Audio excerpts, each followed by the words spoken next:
2-1 pitch. Curveball hit high and deep. Left center field. Anderson turns, watches, and it is gone. 100% baseball. This is exclusive coverage of 2008 Cactus League Baseball for your Oakland A's on OaklandAthletics.com. Now, live from Arizona, here's Robert Wall. Yesterday in Tempe, the A's had a promising beginning to their contest with the Angels. A solid start by Dallas Braden was supported by a 3-run homer by Derek Barton. But a 4-0 lead after 1.5 wasn't enough as the Angels climbed all the way back to beat the A's in a 5-4 final. Today, on the road again, the A's make their first appearance of the spring at Hohokam Park as lefty Greg Smith gets the ball for the A's, who take on the Chicago Cubs and Carlos Zambrano. This time last year, A's left-hander Jerry Blevins was in Cubs camp bound for low-level A-ball. Today, he'll make an appearance for the A's in this contest as well as in our pregame. That's coming up next. The Royals come to the Coliseum Saturday, April 19th. Game time is 1:05, and 15,000 fans will receive a Travis Buck bobblehead. And it's brought to you by Chevron. Tickets are available online at OaklandAthletics.com or call 877-493-BALL. In 2008, the Oakland A's and California Police Youth Charities will continue to support the Home Run Readers program. This season, over 17,000 students from 90 Bay Area schools will learn how to reach their dreams through the power of reading. Kids get rewards for accomplishing reading goals, including a day at an A's game. For information, call the A's at 510-638-4900, extension 2231. California Police Youth Charities and the A's Community Fund, teaming up to make a difference. Ichiro and the Mariners come to town Wednesday, April 16th. Game time is 7:05, and 10,000 fans that night will receive an A's blanket brought to you by Comcast. For tickets, call 877-493-BALL or visit OaklandAthletics.com. 2008 A's Spring Training on OaklandAthletics.com. Continuing our Cactus League coverage, Spring Training 2008 for the Oakland Athletics. Joining us right now is Jerry Blevins, left-hander for the Athletics. Jerry, thanks for the visit. Middle of the spring, here we are. Are you still having fun? Oh, loving it every minute. Major League camp's a lot better than minor league camp, that's for sure. Yeah, now, you, of course, were with the club at the end of the year last year. Plenty of roster change over the winter and then going into the spring. Have you, can you honestly say now that you've met everybody in camp? Have you met all of your teammates? I have officially met all of my teammates. You know, I like to make the newer guys feel welcome because that's the kind of the greeting that I got. Everybody made me feel comfortable when I came over, and so, you know, I kind of want to go out of my way to make them feel comfortable. So, you know, I've met everyone so far. So. That's good, which is neat, just because thinking back to, you know, how far you've come in such a short amount of time, that you're in a position to be able to say, hey, I can reach out to some of these guys and make them feel welcome. You've come a long way. Yeah, I know. It's kind of an awkward position to be. Not an awkward, but just an odd position to be at such a quick transition from, you know, A-ball and moving on up. So it's kind of nice and fun to take advantage of. Can you think this time last year you were ticketed for Daytona, going to the Florida State League, and it's been quite a ride since then. Yeah, I mean, it was a transition. I mean, it's all about preparing yourself mentally for whatever task that's at hand, and so that's what it's all about. Without trying to overanalyze everything, how do you keep it all the things that you've done, the steps that you take to improve and move up to the next level, how do you prevent that from becoming overwhelming? You just set yourself up short-term goals. I mean, I set myself up like an ultimate goal of making the club and, you know, individual season goals.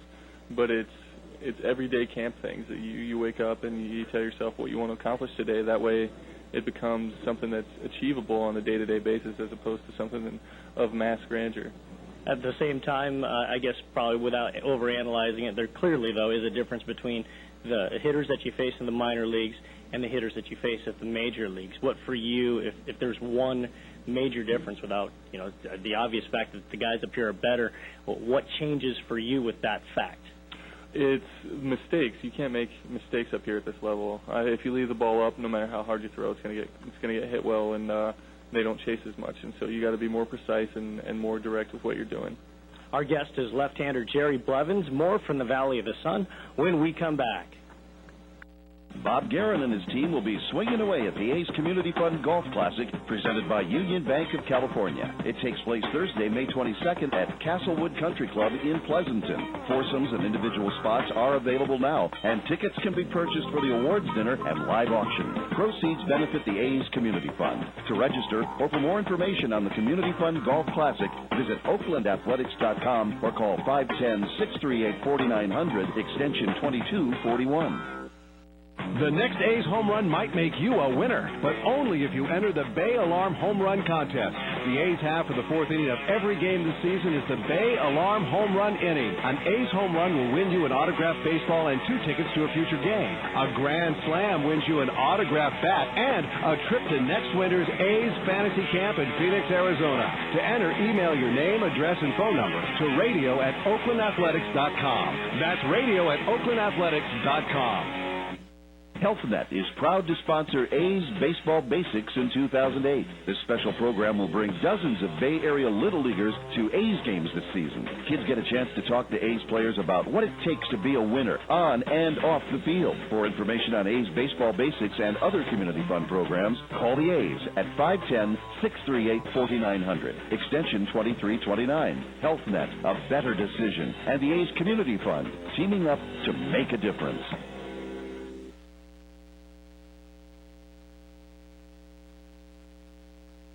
2008 A's Spring Training on OaklandAthletics.com. Continuing our visit with left-hander Jerry Blevins, the pop quiz that we've been going around with everybody here. Jerry, how much Japanese do you know? I know very little.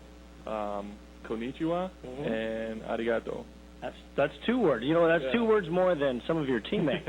I figured that was kind of universal, but they might know it. They just felt a little bit bashful about coming out and saying. They could have been sandbagging, that's for sure. That might be what's happening. I'm sure they're practicing on hitting on some of those Japanese lovely women over there. I'm sure most of them have. Can I have your phone number in Japanese down pat? But from the University of Dayton, you're from Ohio, and for you going back, you went back to Ohio for this past off season? I did, yeah. I spent the winter there, a couple months there after Team USA baseball, and loved every minute of it. I mean, you got to love that Midwestern snow. Yeah, exactly. It's there's plenty of the cold and the snow to go around, but what was it like for you just on a personal level, your first off-season going home as a big leaguer? I could imagine you got a few more phone calls than you did, say, the past off-season. I definitely did. There was a lot of people that kind of, because they see my name in the local papers a little bit more, and so, you get a few phone calls from people you haven't met, which is a good thing, or you haven't seen in a while, and so you get to keep in touch a little easier, so it was nice. That is a good thing. Part of your progression last year, of course, was the time that you spent at AAA Sacramento, and there's a newer guy to the Oakland A's, a guy named Tony DeFrancesco, who I believe you had some experience with. Tell me about what worked for you, because it did seem like things clicked for you at that level, and he was part of that. I don't know if I don't really like using the cliches, but I really did feel like I was in that kind of a zone. You just get to the point to where everything works for you, and you don't have to think about it, and that's where I was, and it was a pleasure playing in Sacramento with those fans, and then at such a high level of competition in the playoffs. So it was one of the best experiences I've had in pro ball. He mentioned the PCL championship, and Tony, he wasn't bashful about your role on that. He said that you pretty much saved the bullpen with your performances, the 9 strikeouts, if I'm not mistaken, that were part of that PCL playoff run. That's a pretty big stage, I would think. I mean, as far as, again, going back to the fact that you were in the Florida State League just 4 months before that, that's a pretty big step. Yeah, I mean, I give Tony D as much credit as putting me out there in those situations. And I don't know about saving the bullpen, but he put me out there in those opportunities, and I just happened to, prevail a little bit. And I'm sure anybody else would have done just as good of a job. But, luckily I was put in those situations and was able to show what I've got. So. All right, we'll put the media guide away now. Look ahead to 2008. You have Kurt Young that you're working with. Of course, Ron Romanek, who you got your first experience to work with last year, as he was, of course, the roving pitching instructor for the Athletics, and he's now in the A's bullpen. What did they address with you at the beginning of spring training that maybe some of the things that you are starting to work on now? What's your focus for this March?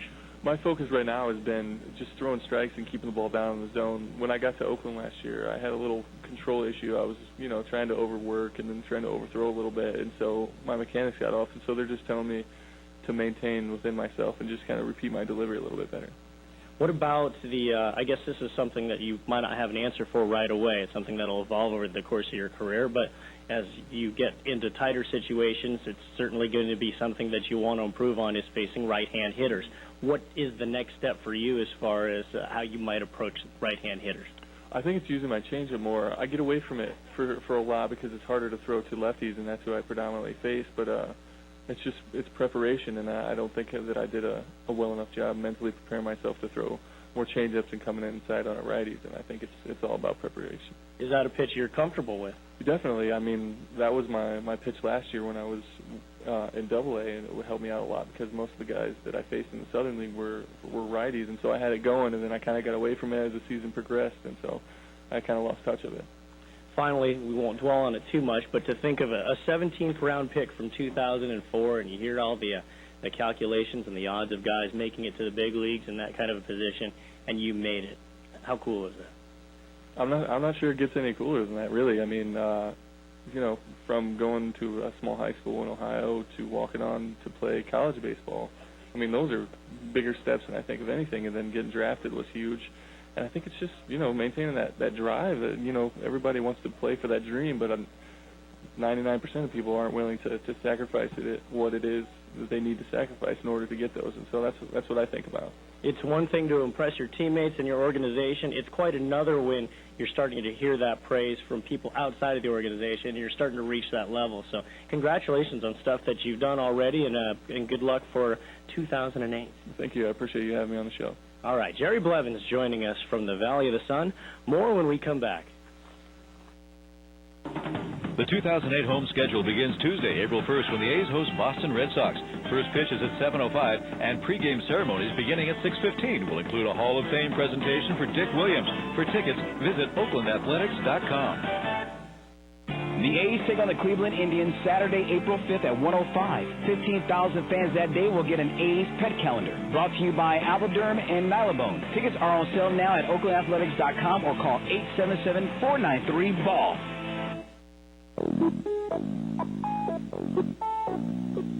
All season long, kids will get to take the field with the A's. With the support of Alta-Bates Summit Medical Center, several lucky youth baseball teams will get the chance of a lifetime. Before the start of Sunday afternoon home games this season, the A's will take the field with boys and girls from local baseball and softball teams. They'll also get an autographed baseball from a player they accompany. Alta-Bates Summit Medical Center and the A's Community Fund, teaming up to make a difference. The A's take on the Kansas City Royals Sunday, April 20th at 1:05. 10,000 kids that day will get a pair of A's wristbands. Brought to you by the Bank of America. Tickets are available online at OaklandAthletics.com or call 877-493-BALL. Saturday, May 3rd, the A's take on the Texas Rangers. Game time is 6:05, and 10,000 fans that night will get a 1968 A's hat presented by Alta-Bates Medical Group. Get tickets now. Call 877-493-BALL or visit OaklandAthletics.com. New for 2008, the brand new A's All-You-Can-Eat section. It's one of the best deals on the park with hot dogs and nachos, peanuts and popcorn, soda and ice cream. Get as much as you like. Pay just one price for your ticket and get all you can eat. And tickets start at just $35. Only a limited amount of tickets per game are available in this section, so order today. For more information on the All-You-Can-Eat section, call 510-638-GO-A's or visit OaklandAthletics.com. Kelly Moore Paints presents A's Amigos, an outreach program that gives our community's Spanish-speaking children an opportunity to meet A's players. The players talk to the kids about achieving their goals through determination, hard work, and making good life decisions. For information on A's Amigos and other community fund programs, call the A's at 510-638-4900, extension 2329. Kelly Moore Paints and the A's Community Fund, teaming up to make a difference. Hey kids, this is Houston Street. Once again this year you can earn free A's tickets by participating in the Mathletics program courtesy of the A's, Ross Dress for Less, and Fox Sports Net. To find out how you can get free A's tickets, go to OaklandAthletics.com. Ross Dress for Less, Fox Sports Net, and the A's, teaming up to make a difference. Play Play for two great causes. The A's invite you to an exciting day at the park on Saturday, March 29th. The A's battle Cross Bay rivals the San Francisco Giants as part of Seagate Technologies Team and Training Camp Day at McAfee Coliseum. This family-friendly day benefits two great charity groups, the Leukemia Lymphoma Society's Team and Training Program and the Silicon Valley Leadership Group's Middle School Math Initiative. Join them. Your company's support as a co-sponsor is welcome. Visit the leadership group at svlg.net and go to the park. That's svlg.net. Your first chance to see the 2008 A's at home is Saturday, March 29th. See the A's play the second game of the preseason Bay Bridge Series against the San Francisco Giants. Game time is 1:05. Tickets are on sale now at all tickets.com outlets and at the Coliseum box office. To order by phone, call 877-493-BALL. That's 877-493-BALL. Or to purchase tickets online, visit the A's official website, oaklandathletics.com. Saturday, May 3rd, the A's take on the Texas Rangers. Game time is 6:05, and 10,000 fans that night will get a 1968 A's hat presented by Alta-Bates Medical Group. Get tickets now. Call 877-493-BALL or visit oaklandathletics.com. New for 2008, the brand new A's all-you-can-eat section. It's one of the best deals on the park with hot dogs and nachos, peanuts and popcorn, soda and ice cream. Get as much as you like. Pay just one price for your ticket and get all you can eat. And tickets start at just $35. Only a limited amount of tickets per game are available in this section, so order today. For more information on the all-you-can-eat section, call 510-638-GO-A's or visit oaklandathletics.com. Kelly Moore Paints presents A's Amigos, an outreach program that gives our community's Spanish-speaking children an opportunity to meet A's players. The players talk to the kids about achieving their goals through determination, hard work, and making good life decisions. For information on A's Amigos and other community fund programs, call the A's at 510-638-4900, extension 2329. Kelly Moore Paints and the A's Community Fund teaming up to make a difference.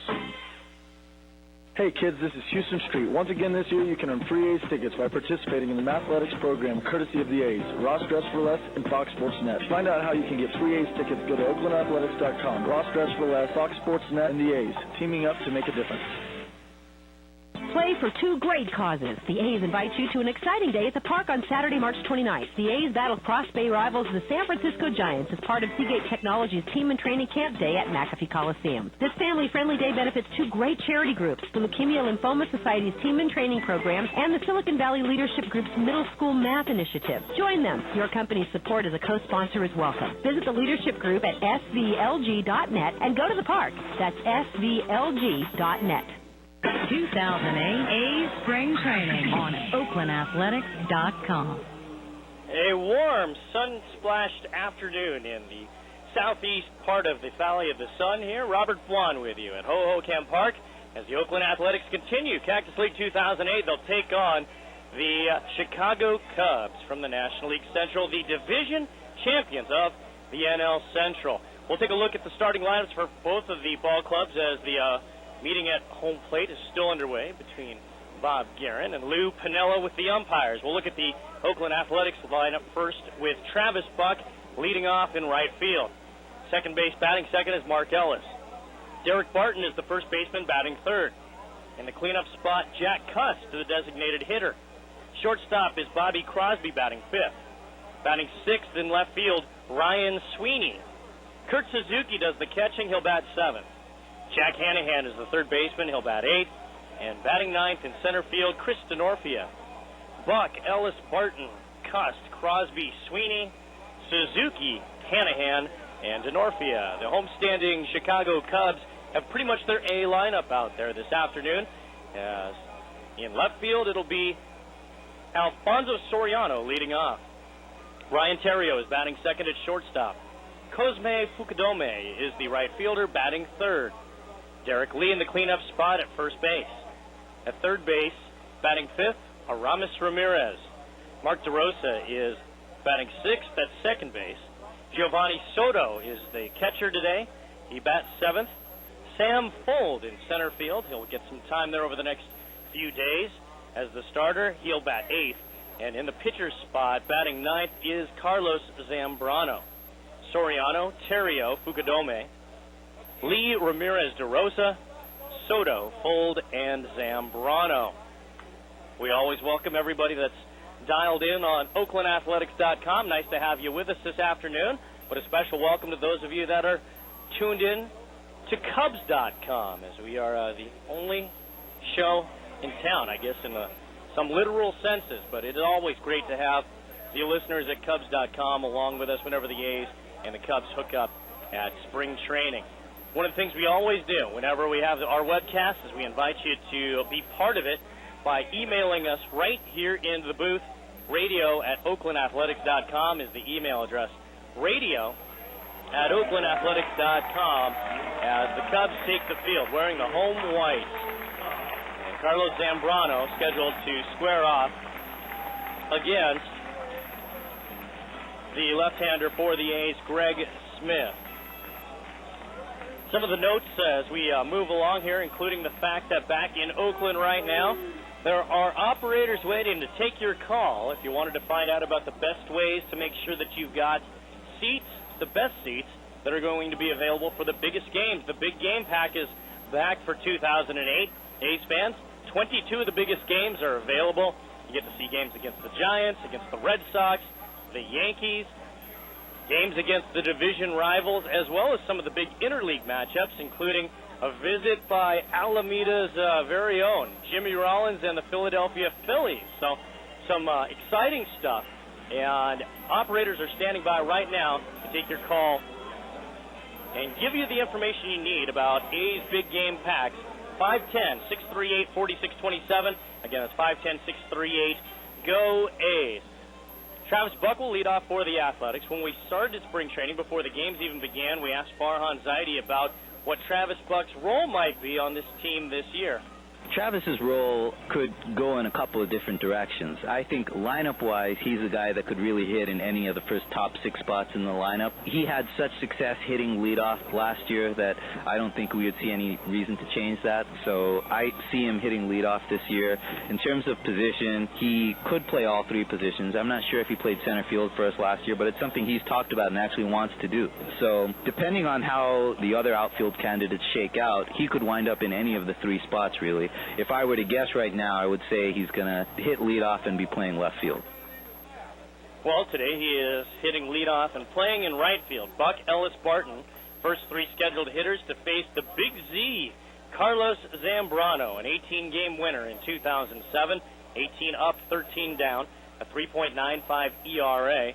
Zambrano with a fastball, eases it over the outside half of the plate for a strike. 72 degrees. At first pitch as the big right-hander winds and fires. Swing and a slash foul. Look out over off the left field side. The A's off of the third base dugout, wearing the green tops and the gold letters and numbers, the gray pants. As I mentioned, the Cubs in their home whites. A regular season look to the Cubbies as Zambrano with a fastball that's down and in on Travis Buck. And the count is 1 ball and 2 strikes. Buck for the spring batting in at .333 with 2 runs batted in. Goes to the opposite field this time. A fly ball for Soriano, and it's trouble for him. It kicks off the heel of the glove. He can't make the play, and it rolls towards the foul pole. Buck is around second. The throw comes to third. Sliding in and out at third base is Travis Buck. And what a play to open the game. Soriano bailed out by a terrible play with the glove, able to recover in time as the 7-5 putout erases Travis Buck, and there is 1 away. E7 and a 7-5 putout.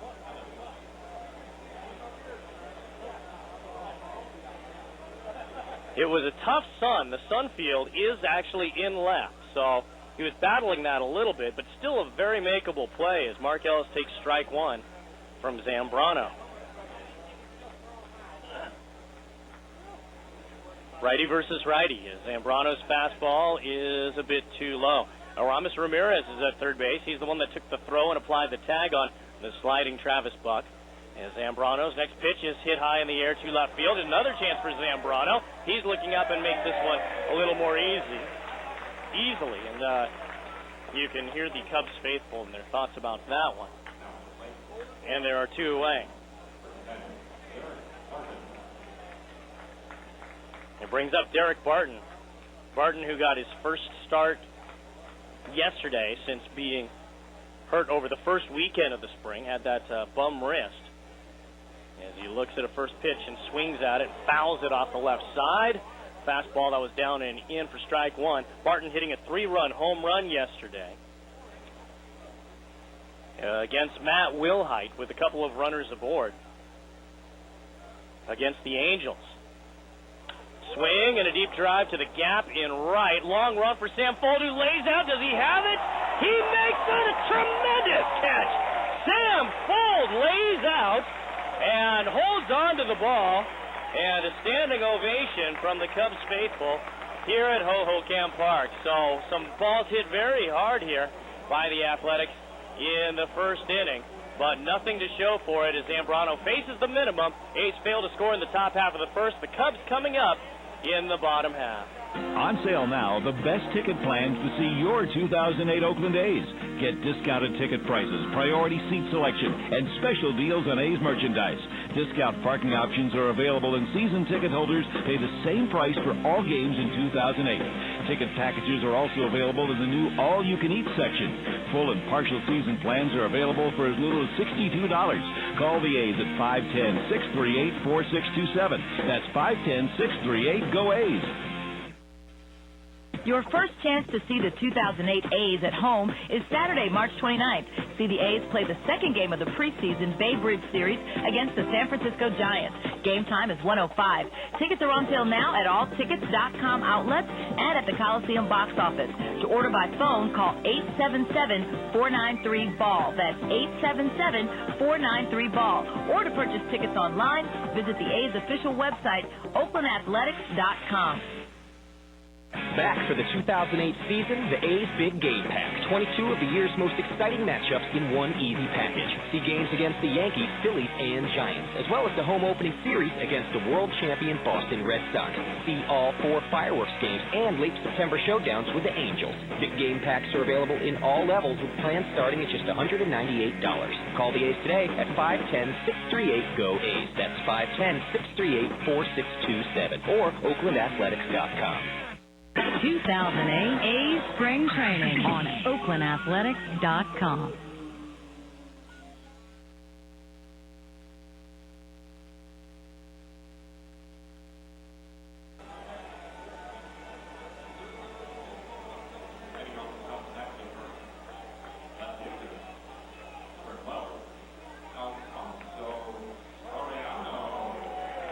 A's send the minimum to the plate in the top half of the first inning. And Alfonso Soriano will lead things off for the Cubs. A's failed to score in the first. And Soriano,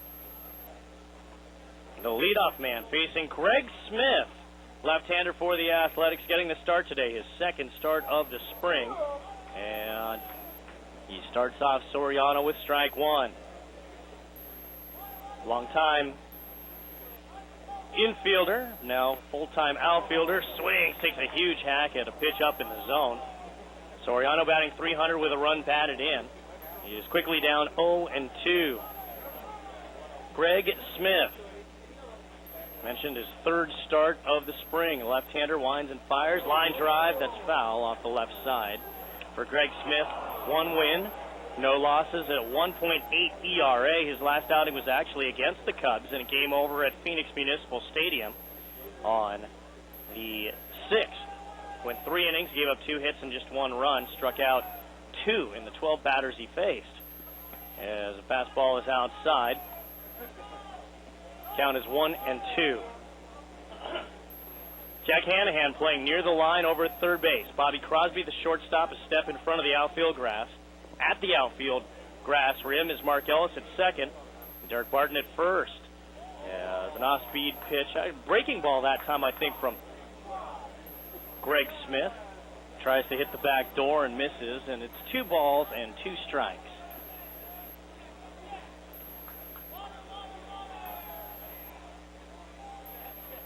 Next pitch is hit high in the air left side. That's going to go foul into the seats off the left side. The count holds at 2-2.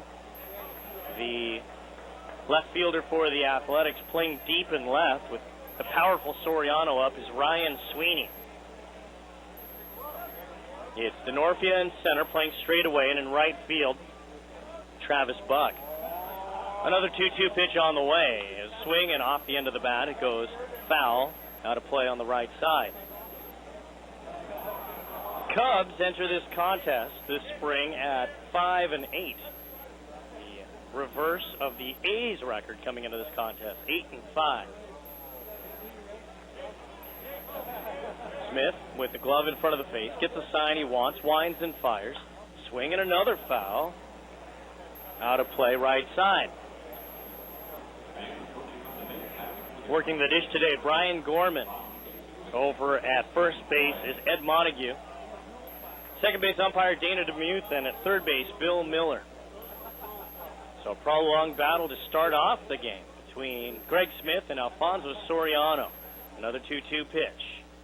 Swing, line drive to the gap and left. This is going to go for extra bases, or should. Well, Ryan Sweeney gets over there in plenty of time to cut that one off. So some good speed displayed by Ryan Sweeney, who is playing pretty deep and more towards the line than the gap, but got a good read on it and cut it off before it went to the track, let alone the wall, and holds Soriano to a single. And it brings up the LSU product, Ryan Theriot.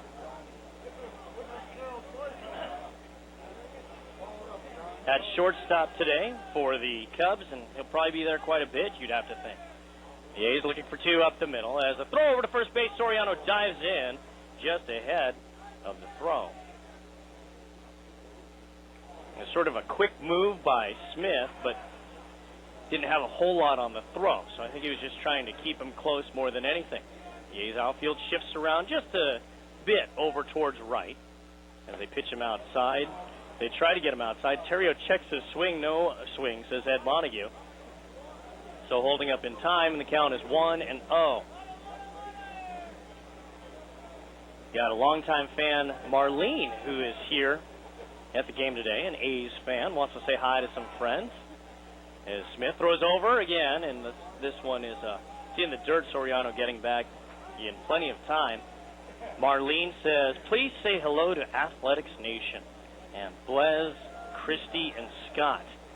Go A's. Mission accomplished. Hello, you guys. Runner goes. Fastball inside. Take it for a ball. Throw it down to second. Is in time. What a throw by Kurt Suzuki, who guns down the speedy Soriano.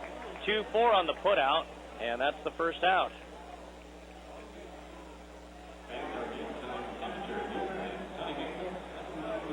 So a fine play by Kurt Suzuki, and the count is 2-0.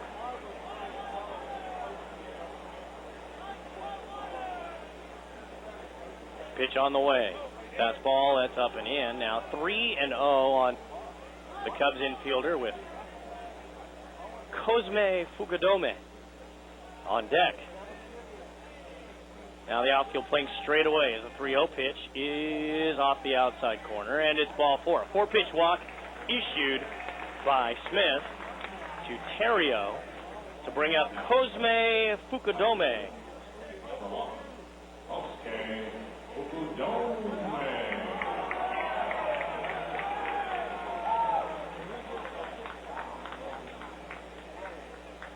He wears the number 1. Left-hand batter who takes a fastball high. 1-0. He's played his entire professional career for Chunichi in the Japanese League. Last year, a .294 batter with 13 homers and 48 batted in an abbreviated season. For the Japanese outfielder, the 1-0 pitch is a strike on the inside corner. Had surgery to remove bone fragments in his elbow on August the 20th, which cut his season short. 1-1 pitch, swing, and a slash foul out of play on the left side. That is a year removed from when the Chunichi slugger, Fukudome, won the batting title with a .351 average and also led the league in runs scored with 117 and 47 doubles. Count is 1-2. Terrio with a short lead at first. Pitch, check swing, and he went around, says home plate umpire Brian Gorman. And down on strikes is Fukudome for the first strikeout of the afternoon for Greg Smith. And that'll bring up the kid from Sacramento, Derek Lee. Got a chance to catch up with D. Lee before the game. Still makes his off-season home in Sacramento, actually towards the Sierra side of Sacramento, as a bouncing ball goes over on the left side. On 3 hops, it's taken by Hanahan. The throw is in time. Fine play there by Jack Hanahan to retire Lee 5-3, and the inning is over as the Cubs leave a runner and fail to score after 1 inning here at Hohokam Park. It is 0-0 A's and Cubs. Don't miss the home opener on Tuesday, April 1st, when the A's host the world champion Boston Red Sox. First pitch is at 7:05, with pregame ceremonies beginning at 6:15. 32,000 fans that night will receive a 2008 A's magnetic schedule, brought to you by Farmers Insurance. Can't make it opening night? 32,000 more fans will get magnetic schedules on Wednesday, April 2nd, when the A's finish their series against David Ortiz and the Red Sox. Farmers Insurance magnetic schedule, Tuesday, April 1st and Wednesday, April 2nd. For tickets, visit OaklandAthletics.com. Make plans now to bring your group to see the 2008 Oakland A's. For most games this season, groups of 25 or more fans qualify for discount tickets. Try the new all-you-can-eat section or ask about the barbecue terrace and plaza packages. Private seating in home run territory for groups of 50 or more. Save $10 more for field-level group tickets on Super Saver Days. And there's also 6 games to choose from for half-price tickets. Book your game today by calling 510-638-4627. That's 510-638-GO-A's. The first of 2 A's Little League and Softball Days is coming up on Sunday, April 20th. It's a great deal for teams. A hot dog, chips, drink, and game ticket, all for one low price. The teams will be in a pregame parade on the field. Then at 1:05, the A's take on the Kansas City Royals. For more information or to order tickets for your team, call the A's today at 510-638-GO-A's.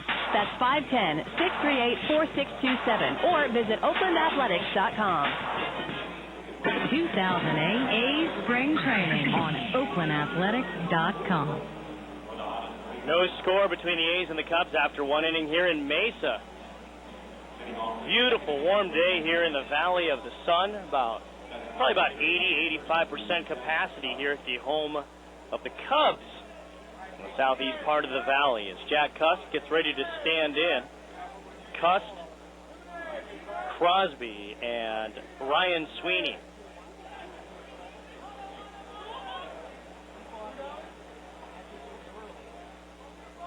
Zambrano's first pitch, fastball, power on power there as Cust tried to reach for a fastball in the outer half and misses. It's strike 1. For Big Jack, a .353 batting average with 2 homers and 7 batted in for Cactus League play. Zambrano fires off speed that time, and he misses high. 1-1, thanks to Michael Gates from, I'm going to mess this up, Ottumwa, Iowa. Breaking ball from Zambrano that does not break back in time. Stays high for a ball 2-1. Kozke. I said Kozme. I'm reading my own typo. But duly noted. 2-1 pitch is in the dirt. One of the things we always do, because I know that there are plenty of A's fans that always dial up our webcast. We always know there are a bunch of Cubs fans that dial up our webcast as well. I want to see who's got more. You know, that whole high school thing. Who's got more spirit? We do, whatever. As Jack Cust swings and belts one deep to the gap and right. This one has got a chance to leave the yard and does! Jack Cust with a solo shot off of Carlos Zambrano. Power on power there. As Cust with a solo home run to right center field. A's on the board first here in the second inning. It's 1-0.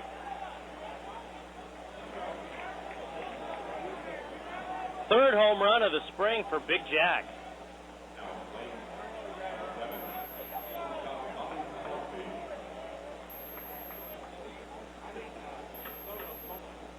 Something had to give there. Zambrano's first pitch to Bobby Crosby. A fastball for ball one. Swing and a miss. Took a huge hack at that one. Came inside that time.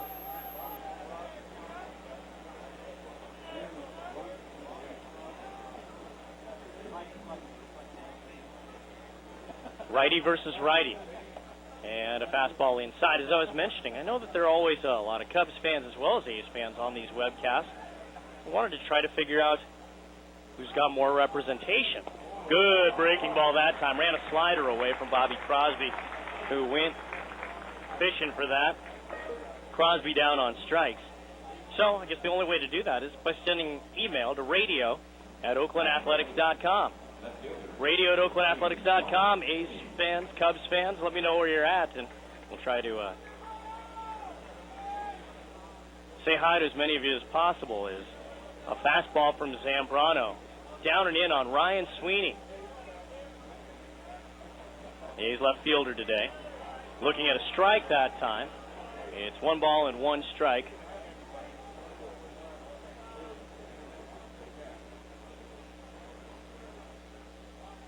Pitch on the way. Swing, opposite field, looping fly ball down the line and goes foul towards the railing where the seats are off the left field side. If I'm not mistaken, I believe this is Ryan Sweeney's first start in left field. 1-2 pitch is a hard hit ball, but a bouncer over to second base where it's an easy play for Mark DeRosa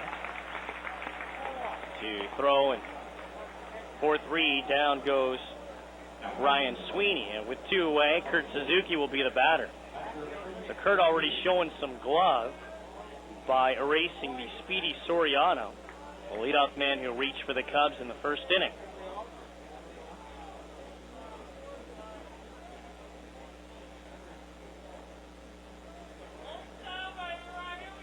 Right-hander's fastball is there for a strike on the outer black. Suzuki 0 for 9 over his last 3 games. He had hits in each of his first 4 games previous to this 3-game slump. In that span to start the season of the Cactus League, 7 for 12.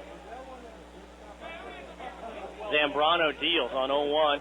Fouled straight back to the screen as Suzuki was off the fastball. 0-2.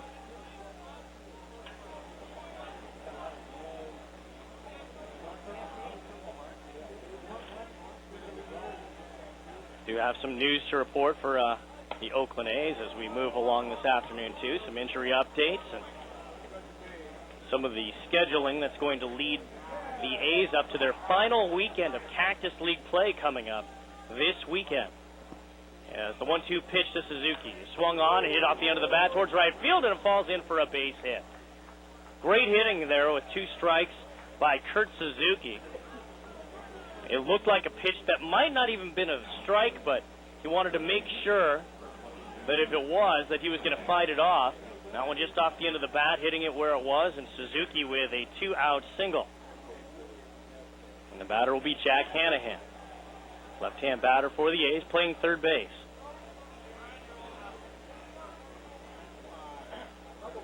A throw over to first base. Mentioning some of the injury notes. Keith Folkwell actually has not been in a ball game yet through live BP yesterday. Is scheduled to pitch tomorrow as Giovanni Soto goes out to the mound to talk to Zambrano.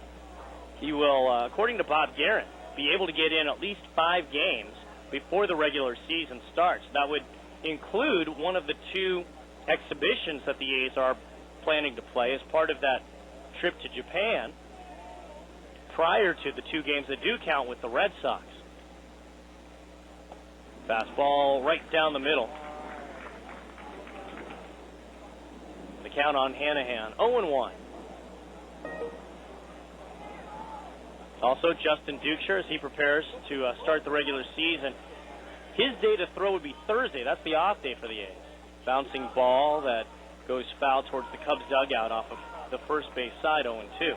But Dukeshire, since He's scheduled to throw on Thursday. Will actually pitch in a AAA game that's going to take place at Phoenix Municipal Stadium. There's no game there, and the minor league home of the A's will be hosting a AA and a single A game already. 2-strike pitch is outside, and the count is 1-2.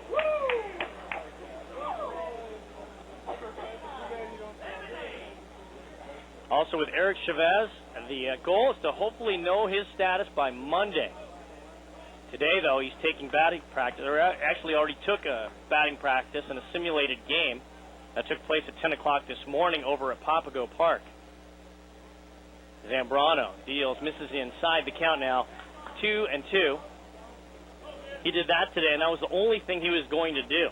And part of the routine checkups that they're doing will involve a quick trip, same day tomorrow, for Eric, flying to L.A. to see Dr. Robert Watkins Sr. He's the one who performed the surgery on Eric's back, and this was a scheduled procedure or scheduled visit that he's going to make tomorrow. Swinging a bouncing ball on the right side. Taken by Derek Lee, who slips just a bit. Now he has to take it to the bag himself, but recovers in time, and the inning is over. The A's leave one, but a big fly from Jack Cuss gets the A's on the board first here in the top of the second inning. To the bottom half we go. A's lead 1-0. HealthNet is proud to sponsor A's Baseball Basics in 2008. This special program will bring dozens of Bay Area Little Leaguers to A's games this season. Kids get a chance to talk to A's players about what it takes to be a winner on and off the field. For information on A's Baseball Basics and other community fund programs, call the A's at 510-638-4900, extension 2329. HealthNet, a better decision, and the A's Community Fund, teaming up to make a difference.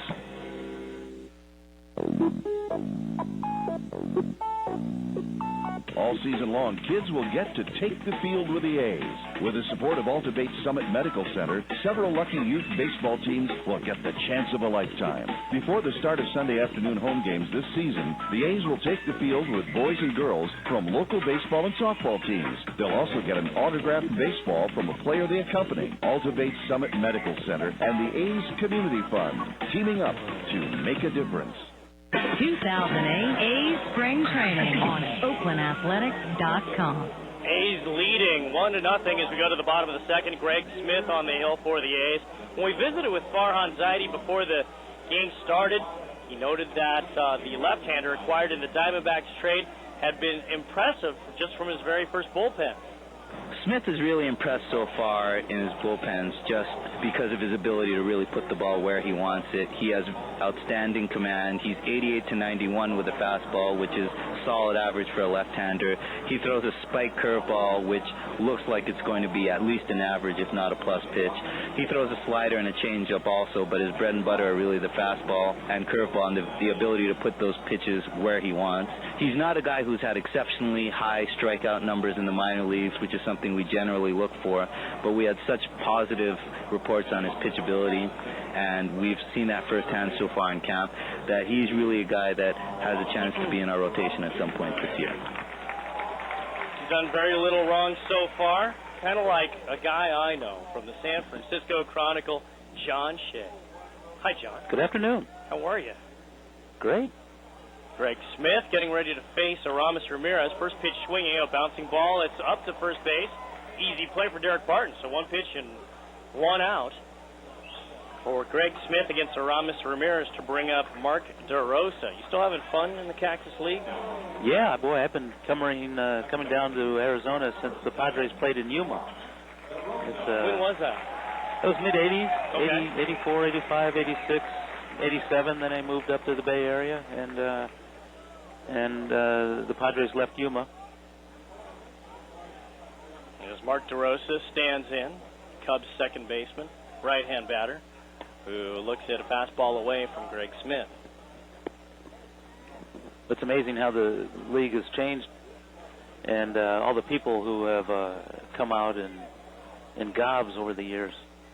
Fastball on the outside corner for a strike. DeRosa thought about swinging, but held up at the count 1-1. The Valley itself has really changed, even just in the last 10 years, when you think of the growth as the fastball misses outside. In fact, next year will be the year that the Cactus League has the most teams versus the Grapefruit League, with the defection of 2 teams coming back west.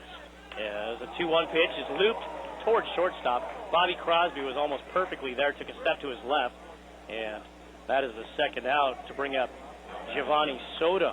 There were big stories in the late 80s about how the Cactus League was going to fold, and there was a threat they would be down to 6 teams because a couple of them were threatening to go back to Florida, and of course the Valley put in all kinds of money, and it's actually increased rather than decreased.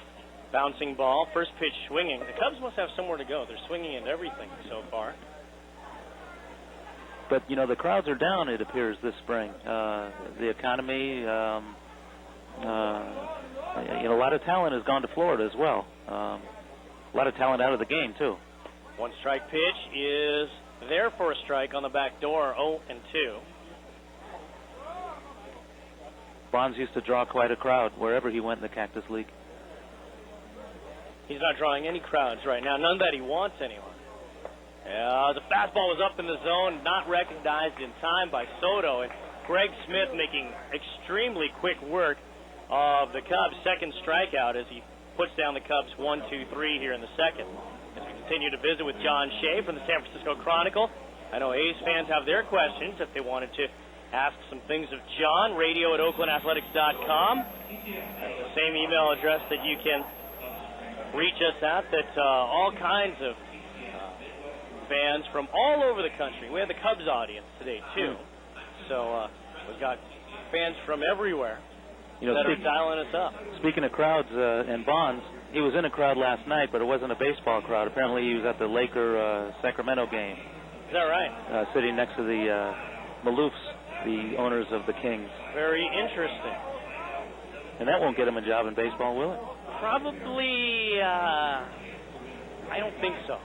I don't think so. Got one email from Ken in Las Vegas who says, "Tell Shea I have Aztec Uprising in my hand."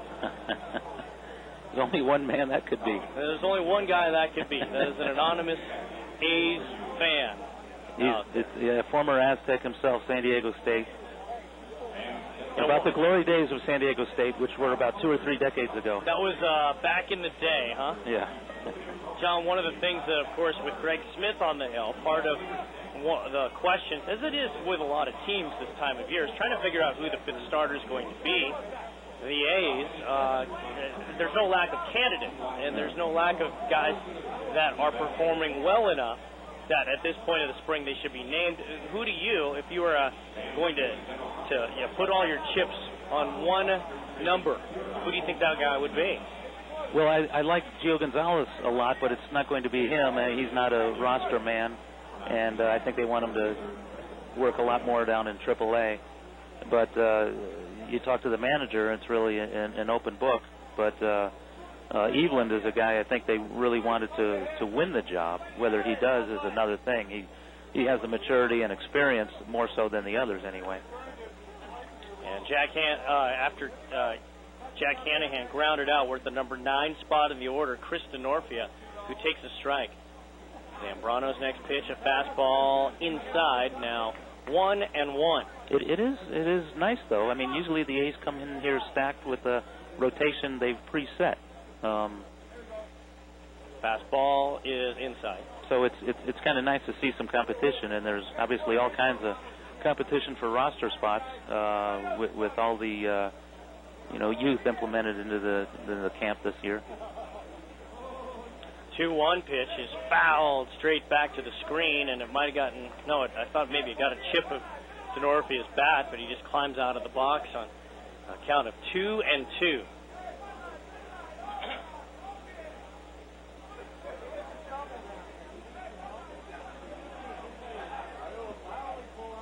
Breaking ball, good breaking ball that drops in nicely for strike 3. DeNorfia goes down on strikes, and he has had a comparatively tough spring entering the ball game, batting at 130. You were talking about Dana Eveland, how the A's wanted to see him win the job. DeNorfia came into camp as the odds-on favorite to be in center field, but you'd have to say that most of the other candidates have outperformed him at this point. Yeah, I guess, Ryan Sweeney was a candidate, Denorfia a candidate, but it's sort of tough to come in and win a job automatically when you sit out a year, I'm not sure what they'll do. They have Emil Brown, who's been playing more of the corners, and Jack Hust obviously might be a mix in the outfield if Sweeney makes the team, and I imagine he will. Fastball high and away. It definitely will be interesting how things shake down, and time of the essence as the 1-1 pitch just misses inside now. 2-1 on Travis Buck, but of course the accelerated timetable for the Athletics. There's a plane leaving for another continent in just 9 days. And Eric Chavez hasn't done much yet. Swing and a fly ball to left field. Soriano coming in and makes the catch in stride. Not the most confident-looking catch, as he's already had some adventures out there this afternoon, but he makes the catch for the second out. I went out to Chavez's game out at Papago Park, the simulated game, and he had 3 at-bats and saw 10 or 11 pitches and took 3 hacks. He hit 1 ball off the left field wall. Breaking ball for a strike through the front door on Mark Ellis. And it's a funny thing because Steve Sales, the head trainer, tells him not to run. But if, from every time you're a kid, you hit the ball, you run, right? You're supposed to. Swing in, a fly ball, left center field, pretty well hit. Hold coming from center. He's looking up, and this is off the base of the wall. Ellis will ease into second base, and he's got a 2-out double. So he looked pretty good in this simulated game? Yeah, and he was real positive about the results. He walked his first plate appearance, and then he hit a ball off the wall, and automatically he ran. I mean, there are 9 people out there trying to get him out, and, your body isn't accustomed to hitting the ball and people chasing it down and you walking over to the dugout, unless you're Barry Bonds, of course. But he actually showed hustle when he wasn't supposed to, and Steve Sales cringed a little bit in the dugout, but he came out fine. He was all right. Fastball is high and away on Derek Barton. It is an interesting thing right now because the A's have not committed to anything one way or the other with regard to the timetable for Eric. Yet at the same time, it's hard to imagine any benefit of rushing him to get on that plane. As the 1-0 pitch is too tight, Barton brings the hands back into the body. It's 2-0. It's kind of a strange duality in that they want him to be in Japan, but they also want to get him healthy. And they seem to be conflicting agendas. Zambrano on 2-0. A fastball for a strike. I think he wants to go. Obviously, the A's probably don't want him to go. Maybe ownership does want him to go to kind of smooth when he gets there with the Japanese media and the promoters and the execs that put this on. He's really still the most popular player on the team. 2-1 pitch in the dirt. So, obviously, Boston has a lot of popular players, including 2 Japanese pitchers, and the A's don't have that. But with Chavez, at least the name who actually played over there in 2002, the winner, Art Howe was his manager on a U.S. traveling all-star team that played a series of exhibition games. That was Art Howe in a New York Mets uniform, only about a month removed from the playoffs. The fly ball is skied to left. Soriano looking up into that high Arizona sky and has to hop to his left before he makes that catch. He's already gotten a game's worth of work out there in left field. John, any features we should look for from you over the next few days? Well, I spoke to Jack Hanahan a bit. I'm doing a piece on him for tomorrow, and then Houston Street later in the week. Hanahan's an interesting story, speaking of Chavez, because Chavez has gone 9 straight opening day starts. And right. Now this kid out of Detroit, who would be about 9th string if he were a third baseman in their system right now, behind Cabrera and Ings, etc. They've got some options. They have some options, and there's no way he would have been back. He was a 6-year free agent anyway, and he would have tried to go on somewhere else. He's real fortunate that the A's traded for him and gave him 40 games last August and September because now, they like his defense. They like his versatility. In fact, yesterday he got some innings at shortstop. He's played second base. I talked to the manager today. He might try him out at first, and in emergency role, maybe the outfield. So he's really, can do. Yeah, he's really kind of a super utility guy. But for now, I mean, I don't see anything other than him being the opening day third baseman. You know, if they activate Chavez, you know, which I don't think they will, it would be only for a DH role. But you can't, you know, if they throw a right-hander, take a Cust out of the lineup. I mean, he's hitting so well in the spring. You can't sit him down and say, you know, sorry, Chavez is ready. So I imagine, you know, if he goes at all, maybe it's, you know, as a goodwill gesture to the promoters of the team. But then again, the trainer really wants him back here because that's where he'll do the most work in terms of rehabbing his back. Getting ready for the full load.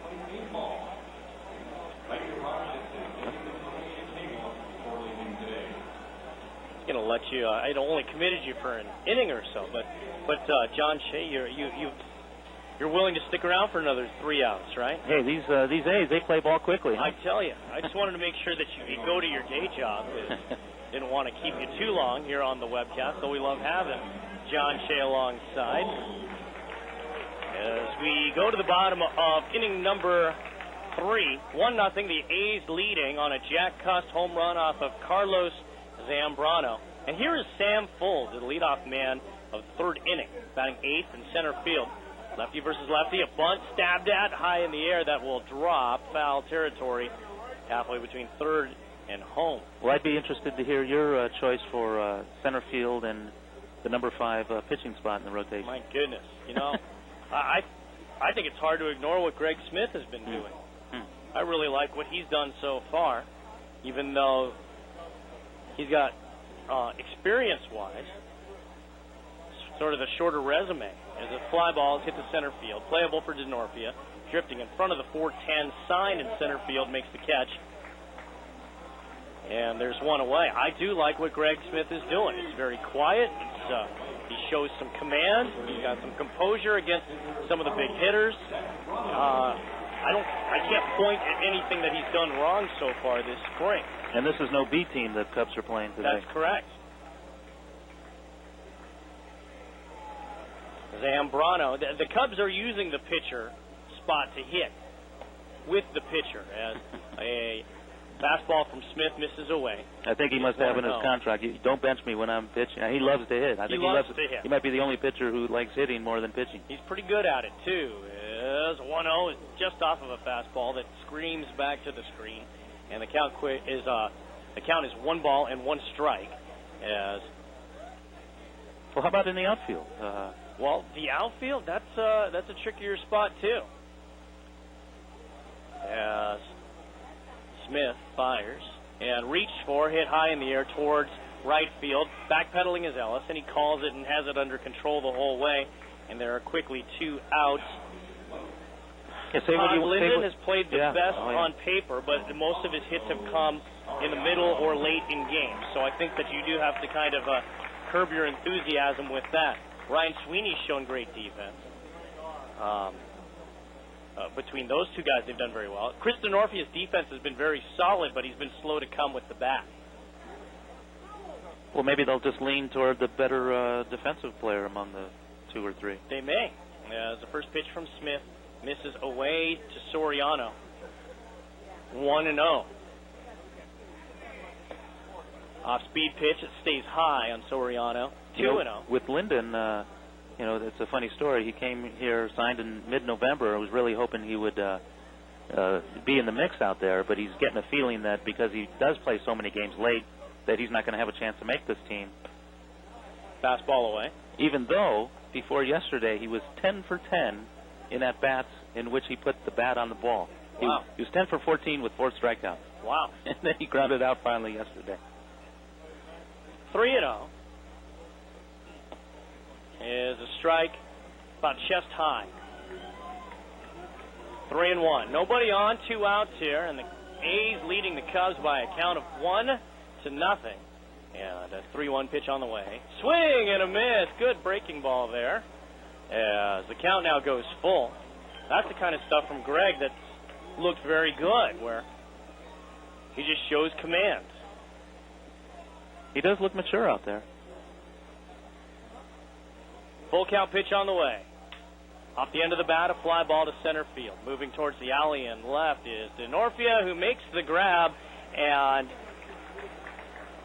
now that makes it 8 in a row sat down by Greg Smith since the Ryan Terrio walk, and a pretty good job by Greg. He's the number 5 guy. That's How it. about that? Sign him up right now. We decided. No one else has to make any other decisions. John, thank you so much. Good to see you, man. Well, thank you. Thanks for having me. John Shea from the San Francisco Chronicle joining us here in the booth after 3 innings of play here in Mesa, Arizona. Our score, the A's 1 and the Cubs nothing. New for 2008, the brand new A's all-you-can-eat section. It's one of the best deals on the park with hot dogs and nachos, peanuts and popcorn, soda and ice cream. Get as much as you like. Pay just one price for your ticket and get all you can eat. And tickets start at just $35. Only a limited amount of tickets per game are available in this section, so order today. For more information on the all-you-can-eat section, call 510-638-GO-A's or visit OaklandAthletics.com. Play for 2 great causes. The A's invite you to an exciting day at the park on Saturday, March 29th. The A's battle Cross Bay rivals the San Francisco Giants as part of Seagate Technologies Team and Training Camp Day at McAfee Coliseum. This family-friendly day benefits 2 great charity groups, the Leukemia Lymphoma Society's Team and Training Program and the Silicon Valley Leadership Group's Middle School Math Initiative. Join them. Your company's support as a co-sponsor is welcome. Visit the leadership group at svlg.net and go to the park. That's svlg.net. 2008 A's Spring Training on OaklandAthletics.com. Totals after 3 innings of play here from Mesa. 1 run on 3 hits for the Athletics. The Cubs with a hit and an error for their totals. Only a leadoff single allowed by Greg Smith so far. And Jack Cust with a home run to lead off the 2nd inning off of Zambrano. That's the matchup we have to start off the 4th inning. Cust, Crosby,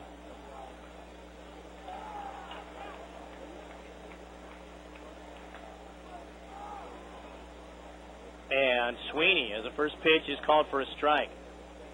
Zambrano fires. This one is hit hard on the ground just in front of Ty Waller, foul off the right side. 0-2. I got to laugh at an email I got from Marty Beach. And Marty is listening from Oakmont, Illinois.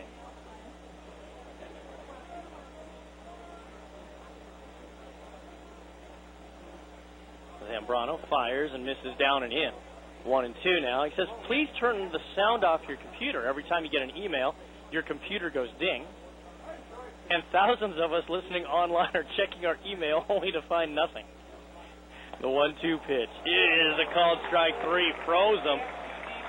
Cust thought that might have been inside, but not the case according to Brian Gorman, and it's the 3rd strikeout for Zambrano. I would, Marty, except for the fact that the commercials and all the sound that you hear comes from the very same computer. A breaking ball from Zambrano to Bobby Crosby is outside for ball 1. And I'm on this web-based program where it doesn't have as many options. As a fastball misses outside, 2-0. So I would love to, but I went through all my options and this web page, and this web-based email that our fine folks at the Oakland Athletics set up for us. The pop-up is skied way high in the air, 3rd base side, foul territory. Ramirez makes the catch about 40 feet towards home plate.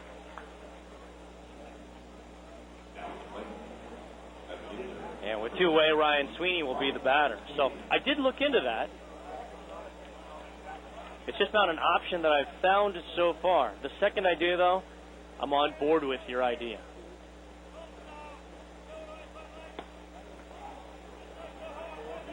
Pitch called for ball 1 on Sweeney. Left-hand hitter with an open stance. Zambrano, a fastball that powers off of the inside corner, 2-0. Eamon Sweeney, our longtime producer on A's Radio, has volunteered to take the unofficial count of A's fans versus Cubs fans. And a swing and a foul off of the handle that pops into the seats off the left field side, out of play.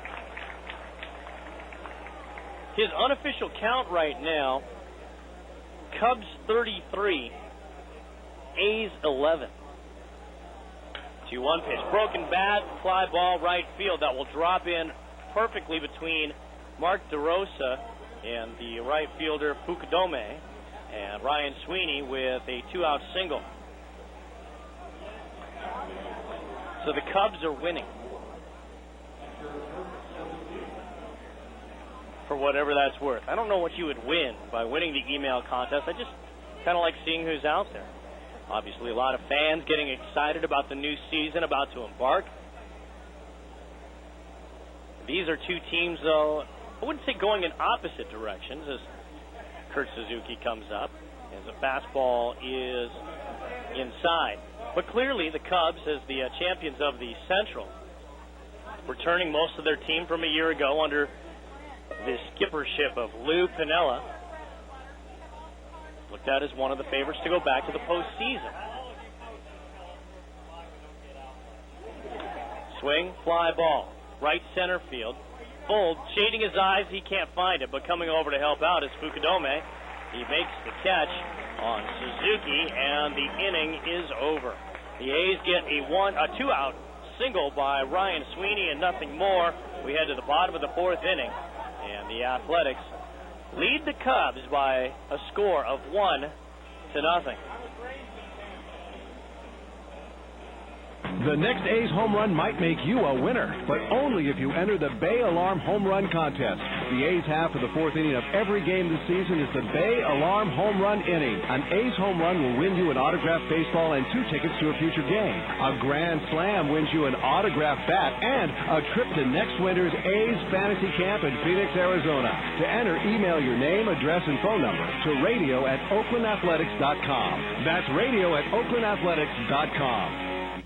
On sale now, the best ticket plans to see your 2008 Oakland A's. Get discounted ticket prices, priority seat selection, and special deals on A's merchandise. Discount parking options are available, and season ticket holders pay the same price for all games in 2008. Ticket packages are also available in the new all-you-can-eat section. Full and partial season plans are available for as little as $62. Call the A's at 510-638-4627. That's 510-638-GO-A's. 2008 A's Spring Training on OaklandAthletics.com.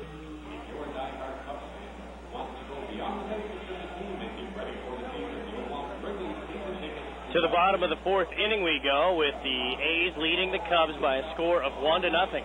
Robert Bwan with you as we continue along from Hohoken Park. And the A's and the Cubs right in the middle week of March. Cactus League play for the Athletics tomorrow. It's kind of a tough little run here with a lot of the division champions that the A's are facing. Yesterday, they dropped the decision to the AL West champions by a score of 5-4. The A's had led that game by a score of 4-0 after they hit in the second inning, and the Angels came all the way back to win 5-4. Playing the NL Central champion Cubs today, and they'll play the NL West champion Arizona Diamondbacks tomorrow at Phoenix Municipal Stadium. Ryan Theriot, the leadoff man, looks at a first pitch fastball from Greg Smith for a strike on the outside corner. 0-1. Theriot in his first at bat.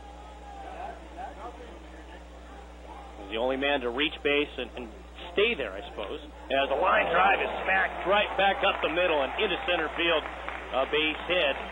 Second hit of the afternoon for the Cubs. Just to clarify, what I meant was that Soriano had led off with a single to left field, but was erased on a caught stealing 2-4. Theriot was the batter at that time and reached on a walk, and he was the only base runner that the Cubs have had until Theriot singles here to lead off the Cubs' fourth. Now Kosuke Fukudome. Smith with a move over to first base. The plan for the Athletics this afternoon, if it were drawn up the way that he wanted, was for most of the work today to go to 2 pitchers for the Athletics, 2 left-handers. And Smith with a throw over to first and a quicker move that time. That was more of the A move. The first throw is more of a get back to first base kind of thing. He wants to see Greg Smith go through 4, so he's already entered the 4th. And he would like for the next 4 to be worked by the left-hander who's starting to jog and sprint in the A's bullpen. And a bouncing ball over on the right side. It's smothered by Barton. He throws to Bobby Crosby for the 4th. A fine play on a bouncing ball that Barton had to lunge for and cover, get up quickly, and make the throw. 3-6 the put out on Ontario as Fukudome reaches on the fielder's choice. For the first out as Derek Lee comes up with the runner at first. The bullpens here are both behind the right field wall. The lower level is the Cubs. They throw with the pitcher closer to the foul pole towards center field. And they have a right-hander working. That might be Kerry Wood. And a strike is called. Now, the tier above that is where the A's bullpen is, and Gio Gonzalez is starting to get in his pregame warm-ups and routines, doing some lateral steps and stretching. Sprints as an off-speed pitch from Smith is there for a strike. 0-2. It's a 1-0 ball game. The A's have 4 hits. The Cubs have 2 hits. The second of which is the runner at first right now, Ryan Theriot. And a throw over to first base. And the tag is just a bit late. I said Theriot, Fukudome, when the runners got exchanged on the fielder's choice. So that's Fukudome, who is the runner over at first base. Theriot raced on the 3-6 putout. Count is 0-2 with 1 away. A's looking for 2 up the middle. Off-speed pitch off the outside corner, 1-2.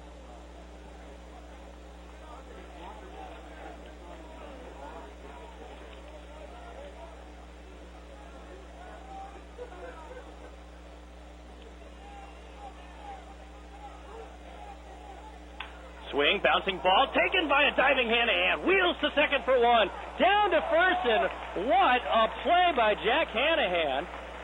Robbing Derek Lee with an all-out layout to start the 5-4-3 double play, and the inning is over. After 4 innings here in Mesa, the A's still have a lead.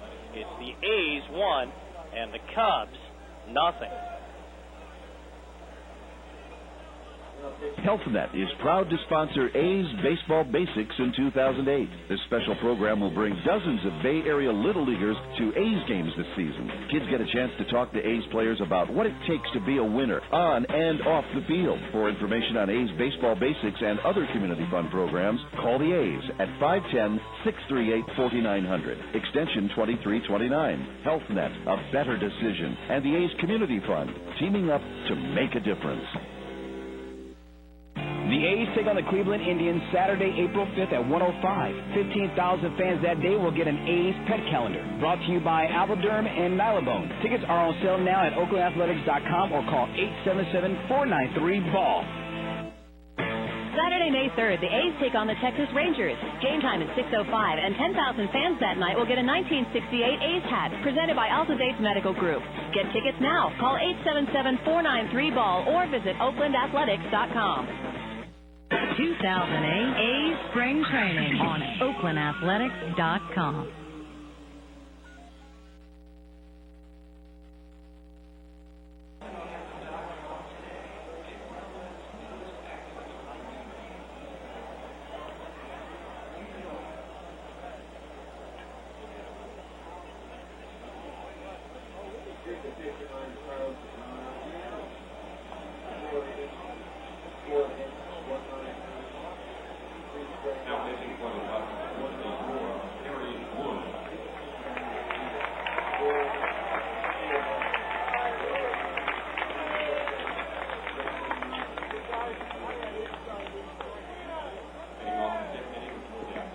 To the top of the 5th we go. A's lead the Cubs by a score of 1-0.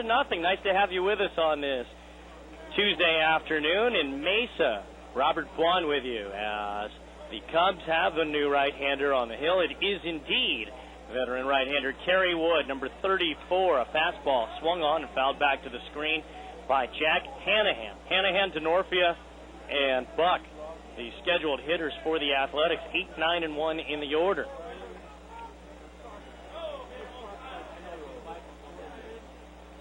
Wood fires, and a slider from Wood is inside on Hanahan, a left-hand batter.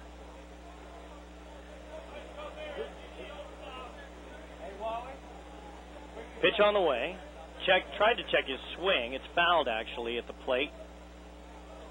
And the count 2 balls and 1 strike on Hanahan. So it's Ramirez over at third, and the shortstop, Ryan Terrio. Mark DeRosa kicking the dirt over at second base.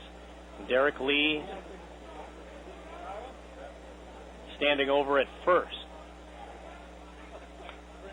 Fastball, and Hanahan fouls it back to the screen. It's 2-2. As I was mentioning before the break, the plan for the A's was that ideally that Greg Smith would work 4 innings, which he has gotten through and gotten through very well. Wood, breaking ball, tries the hook and does not get it for a strike. It is 3-2 now. Bob Guerin would like to see innings 5 through 8 delivered by Gio Gonzalez, the former White Sox farmhand. As a hard smash goes up the middle, just past the boots of Kerry Wood and into center field for a base hit. So a good at-bat there by Jack Hanahan. A very disciplined at-bat. And to show for it, he has a leadoff single against Kerry Wood in the 5th inning. Talk about discipline and being impressive. And right on cue, here comes Billy Owens. Robert, how you doing? Good to be here. It's a lovely day here in Mesa, huh? Not bad, huh? Kerry Wood on the mound throwing 98 miles an hour. It's pretty crazy stuff as Chris Denorfia looks at a fastball for a strike from Wood. Yeah, you go from the fastball of Carlos Zambrano to the fastball of Kerry Wood.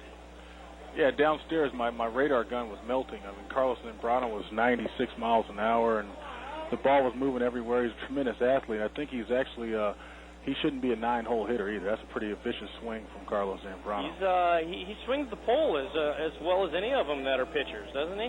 Yeah, he says he's a switch hitter. He's actually ambidextrous also. Ground ball over to second, scoop to second, 4-1, throw from the shortstop Terrio, and 4-6-3 goes the double play. He's ambidextrous, so he can live on water or land, right? Pretty much, yeah. He's amphibious. That's right. He is amphibious. Billy Owens, of course, from the Baseball Operations Department for your Oakland Athletics. If you wanted to send questions to the booth, there's probably no better man to ask. So you might as well go ahead and send your email to radio@oaklandathletics.com. Is Travis Buck. Faces Kerry Wood, sends a fly ball to left field. Playable for Soriano, moving towards the gap, and Kerry Wood not spending a whole lot of time in this game right here, making quick work of the Athletics. 1-2-3 after the leadoff single for the A's after 4.5. Our score 1-0 in favor of the Athletics. Billy Owens joining us here from Mesa, and just talking about with John Shea some of the decisions that have to be made. Some of them are your traditional decisions that every club has to make. You're talking about number 5 starter. You're talking about maybe 1, possibly 2 spots in the pen. But you're also talking about how you're going to configure your bench. Those are normal spring training questions. The landscape changes a little when a plane is leaving for Japan in 8 days from today. Well, I think so. The fact that we take 30 players over to Japan, and like 28 guys can be active over there, and then this year with just such an influx of young talent and a few guys that are vying for spots that aren't currently on the 40-man roster, it's going to make it somewhat complicated. But I think we're seeing a lot of good stuff out here. Greg Smith threw the ball well again today. We're going to get Gio Gonzalez later in the afternoon here. And it's just going to be a lot of interesting decisions. I think it's going to be a good thing. And the Oakland A's faithful out there are going to be pleasantly surprised with the influx of young talent. Houston Street actually on the hill here, getting ready to work in the 5th inning for the Athletics. So Gio will be working later. He'll probably be 1 inning for Houston Street, you'd have to imagine. Another reliever for the A's that's on this trip is Jerry Blevins, the one-time Cub. I talked to Jerry on our pregame, Billy O, and what a long way he's come. This time last year was ticketed for Daytona in the Florida State League, and now he's a big leaguer. Yeah, we got him for Jason Kendall last year. I think it was a good trade for both sides. The Cubs really needed a catcher at that point.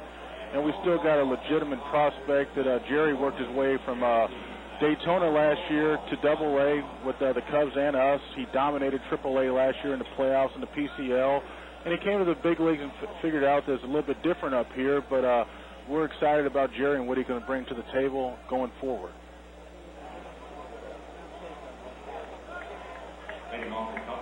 Going forward, Houston Street to face Aramis Ramirez in relief of Greg Smith in a very impressive 4 innings work in allowing just 2 hits and no runs and just 1 walk with 2 strikeouts. And Street faces the veteran right-hand hitter and starts him off with the breaking ball outside. 1-0. Street will probably make the team, right? Don't you think? I think he will make the team. Yeah, Houston looks very sharp. I mean, just fine-tuning. He's definitely one of the elite closers in the game today. Comes from good pedigree. His father was an All-American quarterback in college at the University of Texas, and Houston's been phenomenal for us in the 3 years here in Oakland. He's got great command. I think he's working on his changeup, too, where that's definitely not going to be just his third pitch. He's going to use that a lot more this year versus lefties, and he's got some tricks up his sleeves this year. Fastball off of the handle, tied up Ramirez, and turns into a fly ball to deep center field. DeNorfia tracks it down. How do you like that kind of power from Ramirez? Tied up like that by Houston Street and still gets it about 3 or 4 feet from the warning track. That's pretty impressive, isn't it? Yeah, Aramis is definitely a phenomenal talent. I mean, there's probably not 5 better third basemen in all of Major League Baseball. He can feel his position. He'll hit 30 homers. He'll hit around 290. Right-handed hitter. He's definitely one of the elite players in our game. Now for the Cubs, Mark DeRosa, veteran infielder. And he swings at a first pitch and skies it to center field again. DeNorfia with an easier time this time. And there are quickly 2 outs. One of the things that we were looking at with Greg Smith, clearly he was a long shot to be the 5th guy for the Athletics. But it's getting pretty tough to ignore some of the stuff that he's doing. In your eyes, have his chances risen of being the number 5 starter as Street misses with a fastball away to Giovanni Soto? Yeah, it's hard to prognosticate exactly when Greg's going to be in the big leagues, but I think it's a matter of when and not if that he's a big league pitcher. He's actually, at first, he was around the plate. Now he's within the strike zone. We scouted Arizona heavily before that Dan Herron trade last year, and Greg's really showing why he was one of the chosen 6 that we acquired from Arizona. Righty versus righty. Next pitch to Soto, fastball on the outer black. 2-1. Street working quickly. Steps, throws, bouncing ball, foul on the left side.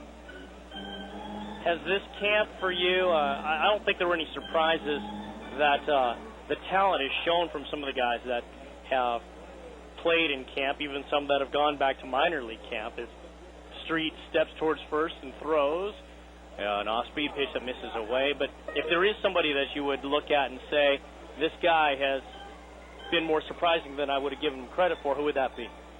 I wouldn't say there's any surprises here. I think there's just been a breath of fresh air for, guys like Carlos Gonzalez to come here and clearly show the talent right away. And Gio Gonzalez, I read an article the other day, and they were talking about Vida Blue's leg kick in the early 70s, and Gio's kind of got a Juan Marichal-esque leg kick to him with the outstanding curveball and the low 90s fastball.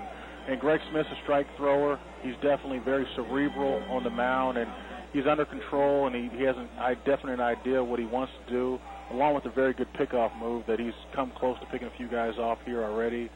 Aaron Cunningham's unfortunate that he suffered the broken wrist, but in his 8 at-bats here, he really showed what he's capable of doing, and Flashed some glove, too. Yeah, he did. He can run around. I mean, he's definitely... Line drive, right field side, long. Oh, wow. And Travis Buck tries to lay out and misses it. That's Carlos Gonzalez That's Carlos Gonzalez, who's now playing in right field. Coming all the way around to score from first base is Giovanni Soto. And the Cubs are on the board. They have tied the game against Houston Street. Sam Fuld with a triple, an RBI triple, and we are tied at 1 apiece. Yeah, that's the Stanford Sam Fuld, All-American player, good guy, and hopefully he makes the Cubs this year. Really, really hard-working kid, and he showed his stuff last year when he was the MVP of the Arizona Fall League.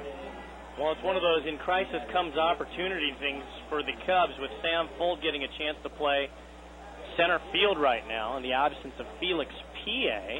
As a soft drive is hit towards center field, long run for DeNorpe. He won't get to it.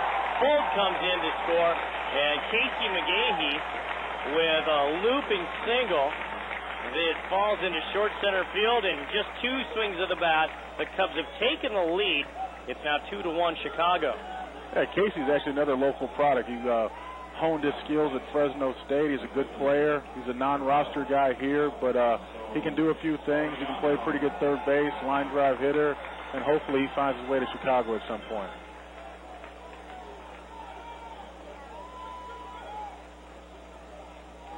This guy Soriano is fun to watch just do anything. Catch a fly ball. He's like almost like a cobra at the plate, the way he just unleashes the bat. He's got some bat speed, doesn't he? Yeah, he's got phenomenal bat speed, and his wrist action, and everything he does is so pure and easy, and his quick twitch. He's just a pleasure to sit here and watch play. Even when he strikes out, he looks good. Off-speed pitch from Houston Street is low. It's now 2-0. 2-1, Cubs leading the Athletics. They've scored both runs here in the 5th inning. McGahee with a short lead off of first. Derek Barton holding him on. As a fastball is swung on and hit high in the air, right side, foul territory, should go out of play, and does, about 10 rows back. But, so no real surprises for you? I mean, one guy that maybe you thought, maybe he's okay, and maybe you think now, this guy's pretty darn good. No, I wouldn't say a surprise. I think we did our due diligence. I think Arizona and Danny Herron, they got one of the premier pitchers in the game. But Billy Bean, David Forrest, myself, we actually did our homework as well.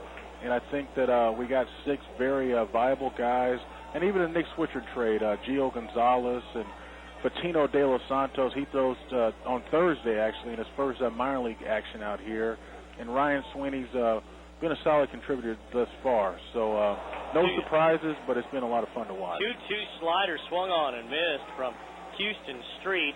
And the inning is over. We're playing some quick ball here. You have 3 more outs to hang out with us here, Billy O? Yeah, why not? 3 more outs. All right, we can do that. We'll keep Billy Owens here as the Cubs have taken the lead after 5 innings. 2-1 ball game as we continue on from Mesa. Robert Flan with you, Director of Player Personnel. Did I get that right? Yeah, you got it right. I did. I just took a stab at it and figured that it had to be close anyway. Yeah, that's Director of Player Personnel for the Oakland Athletics, Billy O. You mentioned some of the local products with Sam Fuld and Casey McGahee. You're a local product yourself. You're a bellboy, as they call them, from the South Bay.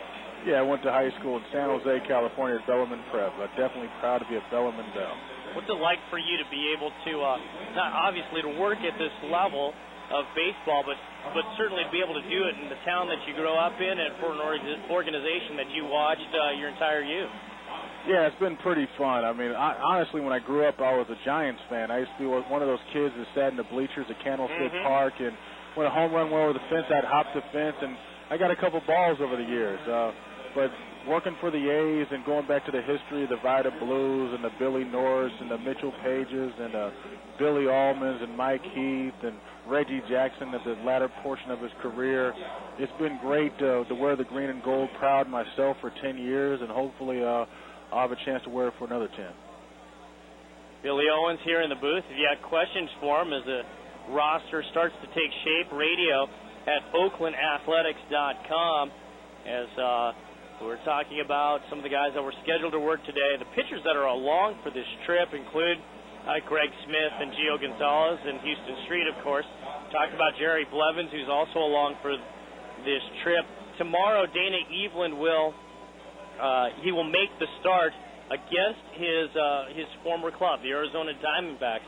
Talk a little bit about what to look for tomorrow, because certainly I think a lot of the decisions will be made on Eveland won't be so much what you've seen this spring, so much as what you already know about him, the things that he's already accomplished at the minor leagues, as well as what he did in the Mexican League this winter. I think that's a fair, correct assessment, Robert, where Dana Eveland's a guy that has phenomenal minor league numbers.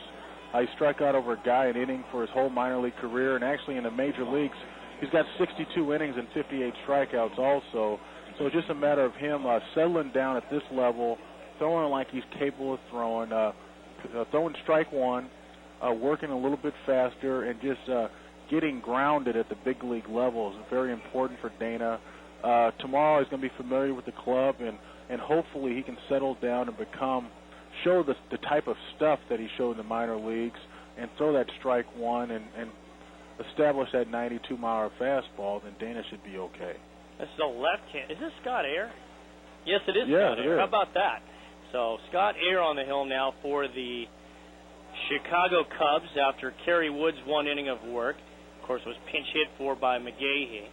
So a veteran left-hander, Scott Ayer, who gets a little dribbler off the bat of Mark Ellis. Ayer comes off the mound, throws to Derek Lee, and plenty of time to get the second baseman, Ellis, who's 0 for 3 this afternoon. And with one out, up comes Derek Barton. Barton, who, of course, will be the starting first baseman. One of the things that I talked about with him yesterday, Billy, was actually 2 days ago, was when he was taking BP, just wanting to try to let it go as he looks at a first pitch low from Scott Ayer, lefty-lefty matchup here. Just talking about kind of being tentative and not wanting to really let it rip. I guess he was more comfortable when he hit that home run at Tempe yesterday. Yeah, he definitely hit that 3-run job off of John Lackey, and Derek's a guy that's had more walks and strikeouts for his whole minor league career. And last year, I mean, he had 17 home runs. He hit 9 in AAA during the regular season, 4 in the playoffs, and 4 in Oakland in the big leagues. So the misconception that Derek didn't have power, I think, is untrue. He's just a very good hitter. That's a young kid. I believe he's 22 years old.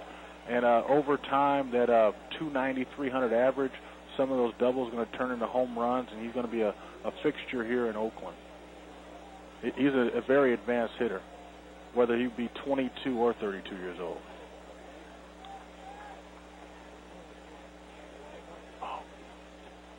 Ayer fires. Fastball is outside. Lackey charged with the runs that were aboard when Derek Barton sent that one screaming into the Tempe sky. Yeah, I think it was actually off the kid Will Height, the sidewinder, but Derek Barton, he's going to have his chance against John Lackey during the regular season. Bouncing ball, look out over there, almost a collision, and there was a collision. It's off the bag with Scott Ayer. Derek Lee with the underhand flip that might have been in time, but as it led him, the ball was kind of led beyond the first base side and more up the right field side. Barton hustling down the line the whole way, and it turns into an infield single for Derek Barton. I tell you what, D. Lee right there, Derek Lee, he made a bad play, but it's a pleasure to watch him during the regular year. He's 6'5", he's almost like a ballerina at first base, and he's actually a local product himself from Sacramento. Yep. Talked about how there are a couple of Cubs that have Sacramento surrounded. Up to bat now comes Jack Cuss. They're going to call it an E1. You like that call? I'm not. They're going to say E1, an assist to Derek Lee. Okay. Yeah. Just tell me you're as puzzled about that as I am, and we'll leave it at that. Yeah, maybe. I think I'm a little bit puzzled there, but it's only spring training. That's two veteran guys right there, so they'll get it right at Wrigley Field. There you go. There you go. The batter is Jack Cuss. We know that much for sure as he stands in against the veteran southpaw Ayer. The score 2-1. Cubs leading, top of the 6th inning. A's and Cubs in Mesa as Ayer fires over to first base. We were talking about how Sacramento is surrounded by a couple of Cubs. over on the eastern side of Sacramento is where Derek Lee makes his off-season home. And in Davis, the former left-hander of the Oakland Athletics, Ted Lilly. Yeah, Ted had a really good year last year, too. I mean, I still laugh at the story where Jim Henry signed Ted Lilly. He had like the respirator in his arm, and he really wanted to secure the Ted Lilly deal. That's right. And he finalized it right there. And so, Ted's been a very good pitcher in the big leagues for Toronto, the Yankees, the Oakland Athletics, and now Chicago Cubs. And, yeah, Ted definitely has Bay Area ties. Toronto, Montreal. He's well-traveled now, huh? Yeah, he's well-traveled, but good pitcher, low 90s fastball, good curveball, strike thrower. He's definitely was a solid starter for the Cubs last year, the team that got to the playoffs. Jack Cuss right here, that was a Custian shot that he hit off Zamprano earlier. Power versus power. A high moon shot. A Custian blow. 3-1. Bouncing ball right side, just foul. Beyond the outstretched glove of Derek Lee. Maybe you should do some of this broadcasting stuff. What do you think, Billy? I'll tell you what, Robert, I love my day job. I mean, working for Billy Bean and David Forrest, Lou Wolf, and the Green and Gold. I wouldn't trade my day job for anything. I don't remember what the heck I said about that, but I liked what you said better. Count is 3-2 with one out. The A's have a runner over at first base.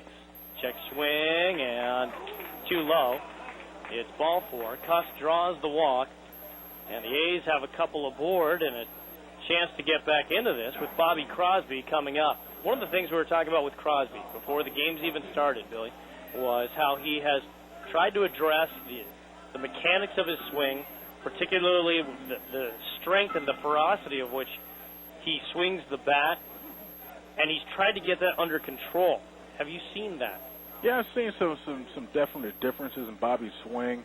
The biggest thing with Bobby is just we got to keep him healthy on the field. He's had some unfortunate broken bones where something that he couldn't really control. But Bobby's a guy, we always focus on things that he hasn't done, but things that he has done as a guy has won the Rookie of the Year. He's hit over 20 home runs 1 year in the major leagues. He plays above average defense at shortstop.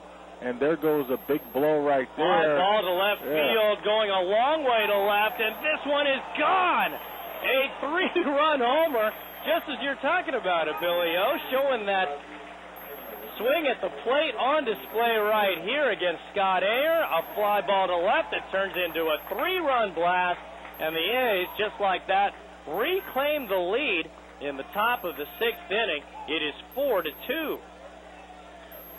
Yeah, Bobby Crosby and Eric Chavez, they stay on that left side of the infield this year. That can be that'd be two most talented players on the left side of the infield, and sometimes a kid like Eric Chavez, who has 212 major league home runs and 6 Gold Gloves at 31 years old, sometimes we fail to realize that what he's done so far in his career has been borderline historical. So I think we're in good hands on that left side.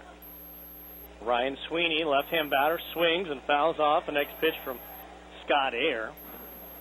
And clearly, I mean, that is obviously one of the things. It's not like most A's fans have short memories, but certainly the compounding of all the injuries compounds the frustration that they have with those two players in particular. Yeah, I think it's been more of a fact of bad luck, not the fortitude of the players. So hopefully they go out there this year and they have good luck with the injury aspect of it, and they play 150 games, and they're both above average defensively. They have power. They're capable of hitting for average, and if those two guys are healthy, it's not going to be a rebuild. It'll be more like a renovation this year, I believe. Fastball that's down and in from Ayer on the left hand, hitting Ryan Sweeney.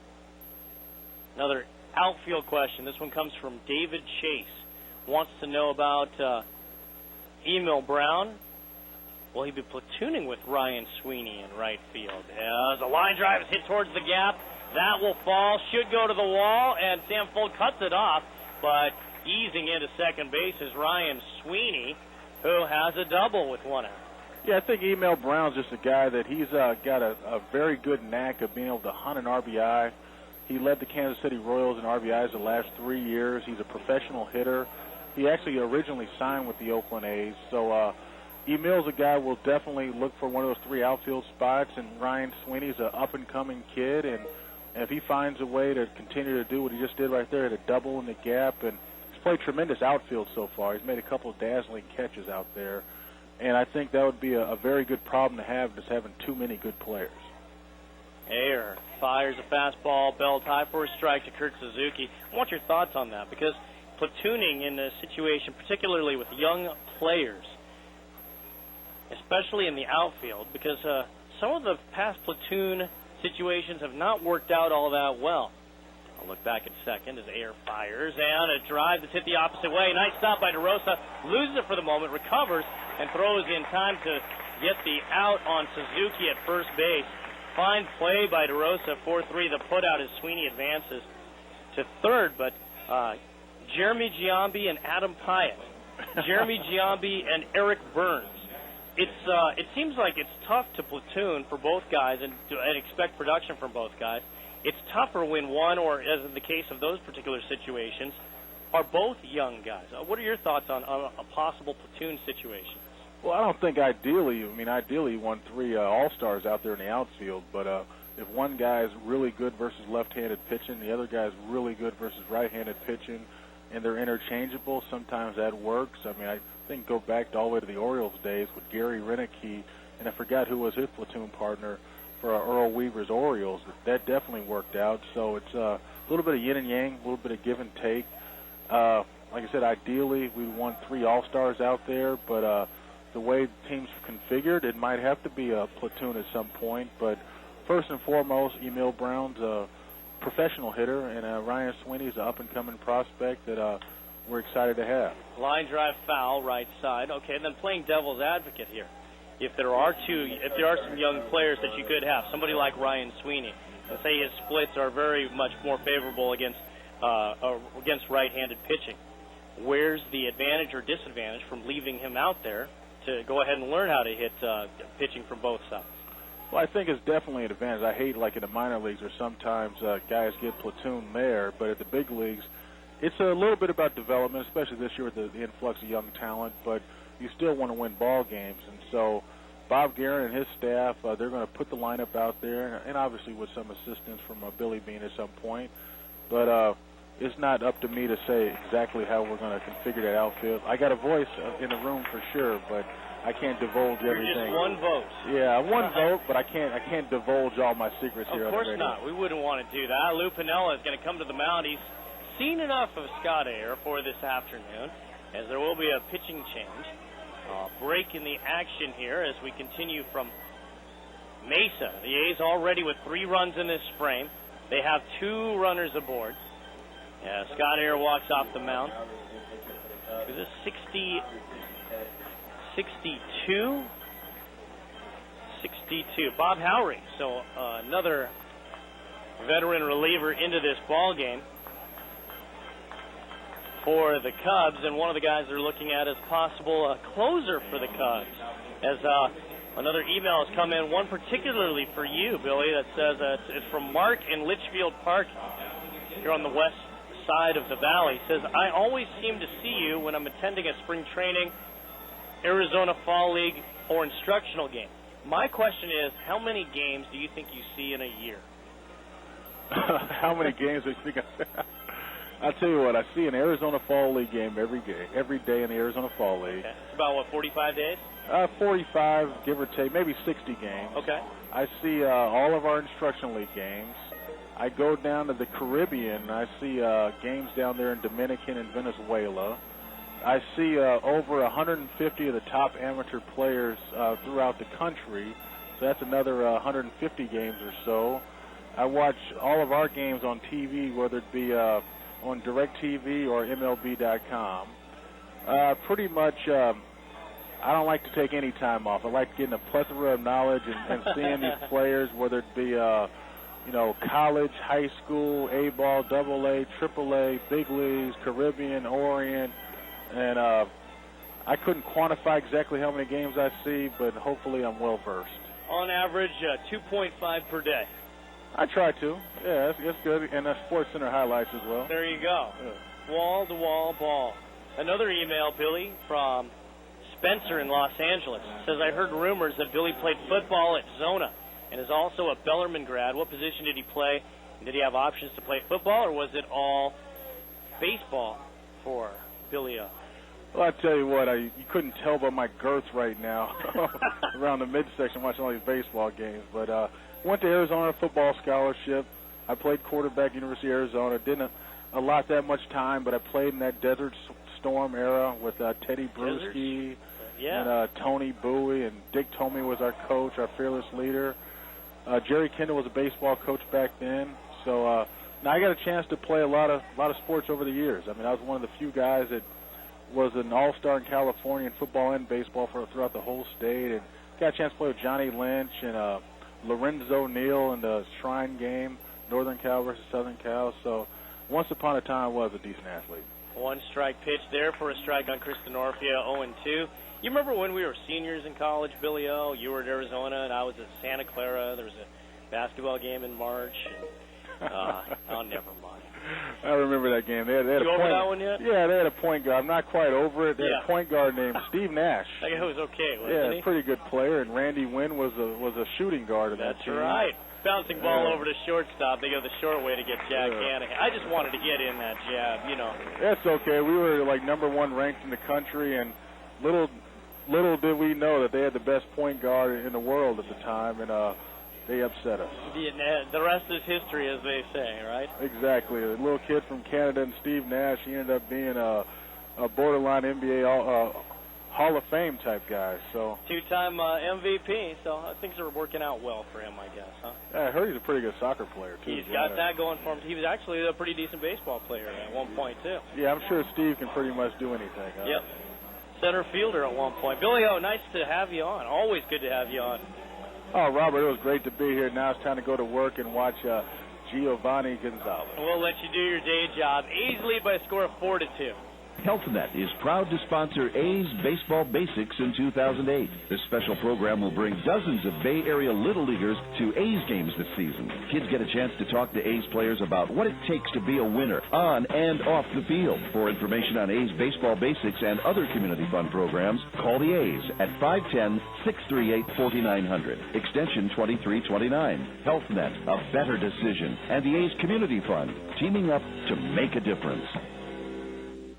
The A's 2008 A's Spring Training on OaklandAthletics.com. Big sixth inning for the Athletics. 3 runs scored on the Bobby Crosby home run. It makes it a 4-2 ball game in favor of the A's. And to the mound, the left-hander Gio Gonzalez. He's been very impressive.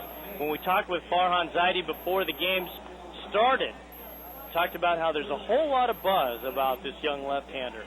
Gio may be the guy among the pitchers in camp that has the coaching staff most excited, and that's something that as a front office we may have to temper, just because the stuff that he throws out there right now is stuff that you think would immediately translate into a big league game. So for us, the key is going to be to let him have a good experience here. If he really forces the issue, that's something that would make us very happy, but ultimately we see him starting the year in AAA, working on his fastball command, improving the changeup, and he's definitely a huge part of the future, and I think both the front office and the coaching staff are really excited to see what he does down the road. Well, that road continues right here in Mesa as he comes in relief of Houston Street. The A's closer gave up a couple of runs in the 5th. The Cubs, Scott Ayer, responsible for 3 runs scored by the A's in the top of the 6th. So enter Gio Gonzalez in camp as a non-roster invitee, making his 3rd appearance of the spring. And like Greg Smith, last time he worked was against the Cubs in the game that took place on the 6th over at Phoenix Municipal Stadium. For the Cubs, it'll be Ryan Theriot to lead things off. And a first pitch fastball there for a strike. Outer black. Theriot today is 1 for 1 with a walk. Is Gonzalez with a that was a changeup actually from Gio. His changeup has a little late break that runs away from the from the right-hand hitters, as the 1-1 pitch is a fastball for a strike. Mostly fastball, curveball. But we'll throw the change, as the 2-1 pitch is a fastball. Took something off that time. But still Terrio a little bit late and just fought it off, and the count goes to 2-2. Terrio, Fukdome, and Derek Lee, 2-3-4 in the Cubs order. And the 2-2 pitch. Tries a breaking ball that doesn't break, and it's now 3-2.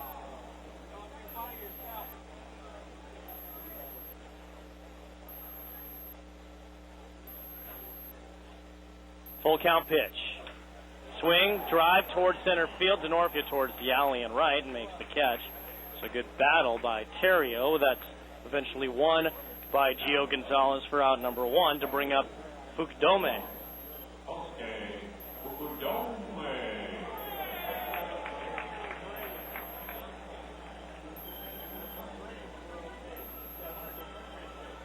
We are still looking at some of the email that's come in. I know Eamon Sweeney continues to tabulate our score as a fastball from Gio Gonzalez is the strike at the knees for Fukdome. And the 0-1 pitch. Right down the middle, taking the whole way, and quickly ahead goes Gonzalez. It's 0-2. What's our count now, Eamon? It looks like 41-15 Cubs winning, as the fastball is too tight. 1-2. Gio working quickly. Fires, and this one is in the dirt. Suzuki scooting to his left to reel that one in. It says 41-15. Cubs beating A's fans right now, but one of the email comes from somebody whose last name is Blevins. Jerry Blevins' mom. All right. Nice to have you with us, Blevins family. As a fastball misses inside, 2 balls and 2 strikes. For those of you who missed our pregame show, we did chat with the young left-hander. He's come a long way in a short time as the 2-2 pitch is fouled back, screaming back towards the metal canopy that shades the center of the grandstand. It's this vented, slotted kind of canopy with sharp points. And it's a 3-2 pitch, grounded over to shortstop. Easy play for Crosby, who throws across in plenty of time. Actually made it a little bit closer by the speed of Fukdome, so about a step ahead of him. 6-3 the putout is Derek Lee will be the batter. There's a grassy berm that covers the entire area behind the wall, running from the left field foul pole all the way out to the batter's eye. The left side of the batter's eye goes out to 410 feet in center field.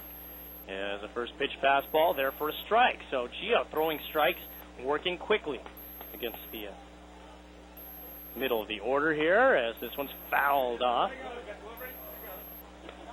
Now 0-2. 4-2. A's lead the Cubs. On the strength of long balls. Solo shot by Cuss that came in the second. And a 3-run shot from Bobby Crosby in the 6th.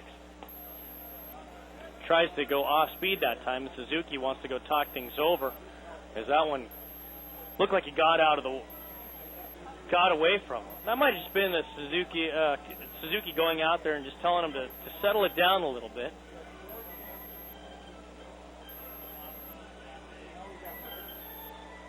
As he will settle down. Goes to the rosin bag, rubs up his hands, and now he's back to the slab on 1-2. Swing and a miss, bounce in the dirt, but Lee won't run too far, and the tag will be applied. And very impressive, coming into the ball game, is Gio Gonzalez. Cubs fans, that quiet hush around the ballpark saying, who is this kid? You'll find out plenty about him if he looks anything like he has so far this spring. And after 6 innings of play here in Mesa, the Athletics lead the Cubs 4-2. The next A's home run, a winner, but only if you enter the Bay Alarm Home Run Contest. The A's half of the fourth inning of every game this season is the Bay Alarm Home Run inning. An A's home run will win you an autographed baseball and 2 tickets to a future game. A grand slam wins you an autographed bat and a trip to next winter's A's Fantasy Camp in Phoenix, Arizona. To enter, email your name, address, and phone number to radio@oaklandathletics.com. That's radio@oaklandathletics.com. On sale now, the best ticket plans to see your 2008 Oakland A's. Get discounted ticket prices, priority seat selection, and special deals on A's merchandise.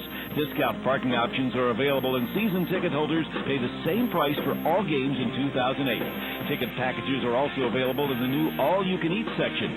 Full and partial season plans are available for as little as $62. Call the A's at 510-638-4627. That's 510-638-GO-A's. 2008 A's Spring Training on OaklandAthletics.com.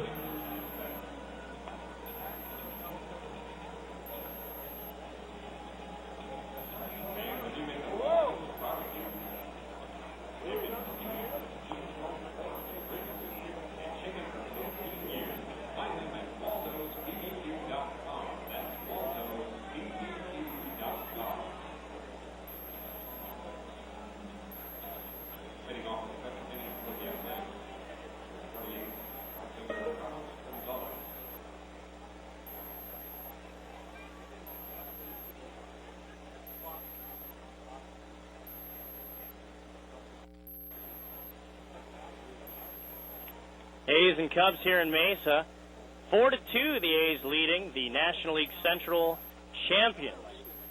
As a pitch is swung on and fouled high in the air by Bobby Howard, who continues on after relieving Scott Ayer in the bottom of the 6th inning. Here in the top of the 7th, the A's scheduled to have 1, 2, and 3 in the order. Carlos Gonzalez, who had come in to play defense for Travis Buck, is up.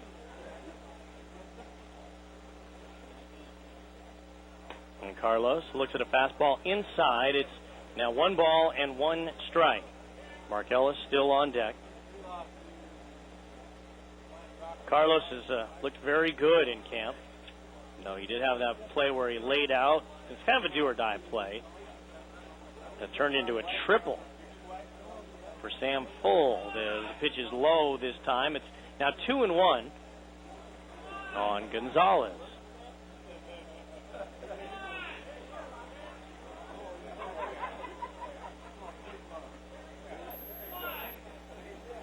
Right-hander sets at the chest and delivers. Fastball went the other way, and a good hard-hit ground ball works its way into left field for a base hit.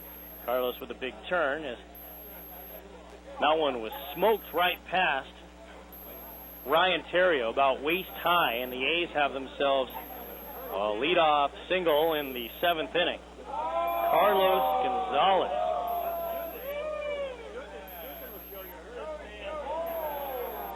Now here's Mark Ellis. Ellis looking for his first hit this afternoon. Fly ball to left in the first. Fly ball to left in the 3rd. And a ground ball to the pitcher in the 6th. Righty versus righty, but a throw over to first base first.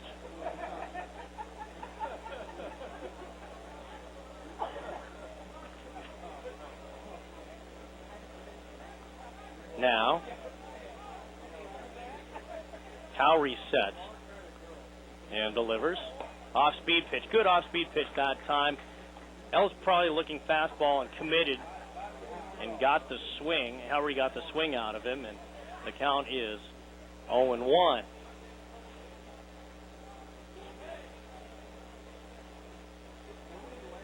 Got another email from someone else who thinks they've got new mail every time they hear the sound.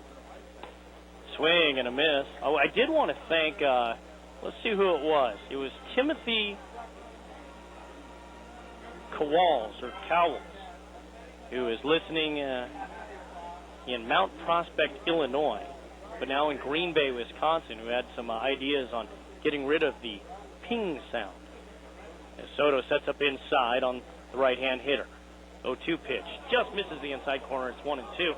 Trying to give me the way to take off that sound, that play a new sound when items arrive through my options. Well, I've done that, actually, and it still doesn't work. It was one of the first things we tried, and hence here we are.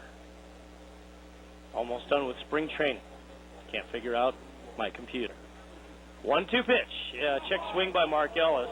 He holds up in time on a fastball that ties him up. It's 2-2. Looking for 2 up the middle. Derek Lee. D. Lee. Chatting with the young Carlos Gonzalez over at first base. Short lead. Right-hander sets. Long pause. And now fires a fastball off the outside corner. 3-2. On deck is Derek Barton.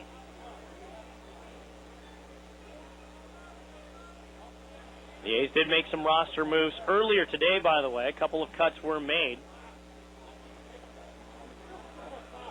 As Ellis gets ready on 3-2. They'll set up away. And the pitch.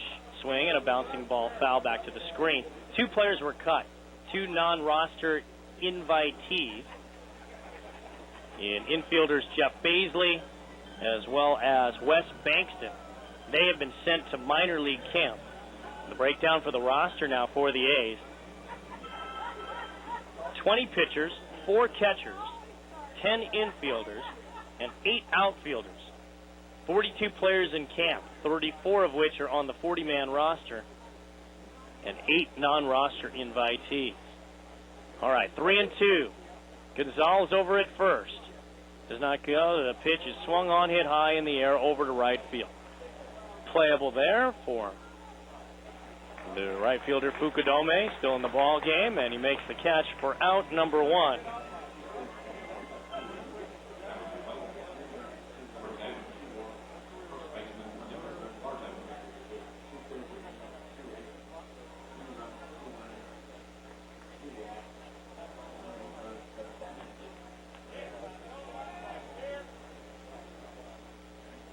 Now Derek Barton.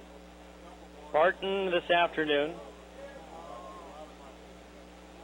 has a hit. A left-hand batter. And the first pitch off speed from Howry is inside. It's 1-0.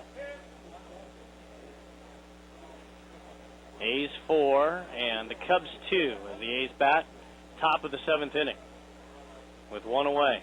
Gonzalez leads from first. Fastball is high and away from Howry, and it's 2-0.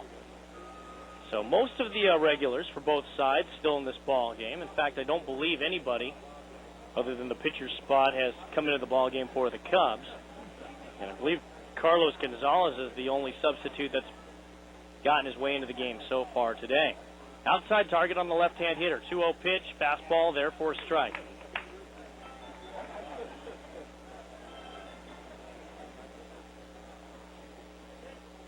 Is Amon just quitting now? He says 45-20 Cubs beating the A's. He thinks the A's fans have just thrown in the towel. Aw, man. Fastball is inside. 3-1. Now, come on. I'm trying to figure out what the right thing to do is, because perhaps a Cubs broadcast, we might try to rally the fans. I'm just torn as to which way to see that go. But right now, Amon's count is 45 Cubs fans to 20 A's fans. A swing and a miss.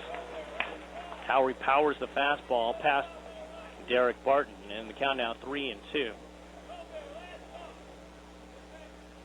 Nonetheless, regardless of what the count is, always great to have you, everybody alongside listening to this one. Got emails from most of our great 50 states. 3-2 pitch. Fastball. Good battle now here between Barton and Bobby Howry. The count stays full. Jack Cust is on deck.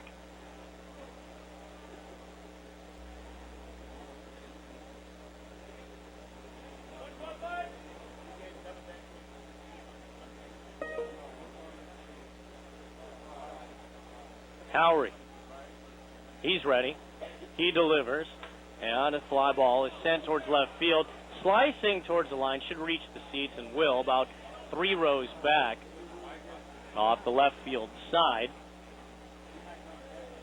A question from William D. Knight, Sacramento, says, why is the audio stream labeled White Sox at Athletics? He's in Davis or Sacramento. There's a 3-2 pitch, another one on the way. And another foul back to the screen. So Barton wearing out the veteran right-hander in this at-bat. I don't know that answer. Maybe it has something to do with the proposal for the Cubs that if they renovate Wrigley Field, that they may be playing on the south side of Chicago as soon as next year if this plan were implemented. Beyond that, I've got no answer for you, Willie. Another 3-2 on the way. Here it comes. Swing, ground ball through the hole on the right side. And Carlos Gonzalez moves up to second base. And what a tremendous at-bat by Derek Barton against a veteran right-hander who threw everything that he had at the young first baseman. A guy that they're looking at as a closer candidate. And Barton wins the battle with an extended at-bat. And with that at-bat, Howry has reached his pitch count. So Lou Piniella will go out to the mound. We will have a pitching change. A break in the action here in the top of the 7th inning as the A's, with one out, have runners at first and second. In a 4-2 ball game, we'll come back to Hohokam Park right after this. Saturday, May 3rd, the A's take on the Texas Rangers. Game time is 6:05, and 10,000 fans that night will get a 1968 A's hat presented by Alta Base Medical Group. Get tickets now. Call 877-493-BALL or visit OaklandAthletics.com. HealthNet is proud to sponsor A's Baseball Basics in 2008. This special program will bring dozens of Bay Area Little Leaguers to A's games this season. Kids get a chance to talk to A's players about what it takes to be a winner on and off the field. For information on A's Baseball Basics and other community fund programs, call the A's at 510-638-4900, extension 2329. HealthNet, a better decision, and the A's Community Fund, teaming up to make a difference. The A's take on the Cleveland Indians Saturday, April 5th at 1:05. 15,000 fans that day will get an A's pet calendar. Brought to you by Alberderm and Nylabone. Tickets are on sale now at OaklandAthletics.com or call 877-493-BALL. 2008 A's Spring Training on OaklandAthletics.com. Replacing the right-hander, Bob Howry, is the right-hander, number 43, Michael Wirtz. Wirtz, who last year made 73 appearances for the Cubs in his 4th season in the Cubs bullpen.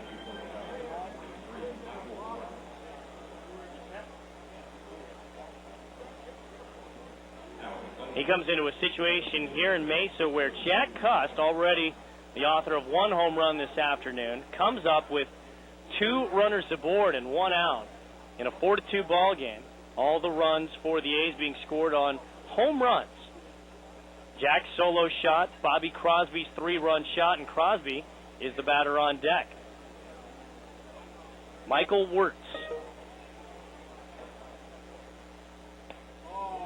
starts off with a fastball that's high. I don't know if that was some kind of a cutter that he tried to drop in for a strike. Either way, it's too high, and it's ball 1. Leans over at the waist, ball behind his back, gets the sign he wants. And the 1-0 pitch is high and away again. And Soto fires the ball back to Wirtz. It's 2-0.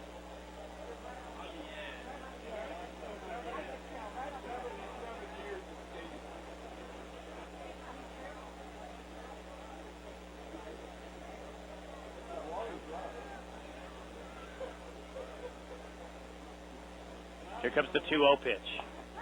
Check swing by Cust. Look down to third. No swing, says Bill Miller. And it's 3-0. Cubs bullpen is quiet, so Wirtz is going to got to work out of this one on his own. The pitch. Swing and a drive to right field. It falls in for a base hit. Goes into the corner near the 350 marker. Carlos Gonzalez can walk home, sprinting home is Derek Barton. The throw, a slide, putting his hand on the plate. Safe is Derek Barton. And the A's add on to their lead. Jack Cust has 3 RBIs, this time a 2-run double. And it's now a 6-2 ball game in favor of the A's. Kind of tomahawked that one. It was a pitch that was up in the zone, and he was able to use that remarkable upper body strength to sort of turn on a pitch and hammer it down the right field line. And it turns into a 2-run double, and the A's have doubled their lead. And here comes Bobby Crosby, swinging at a first pitch that was down out of the zone for strike 1.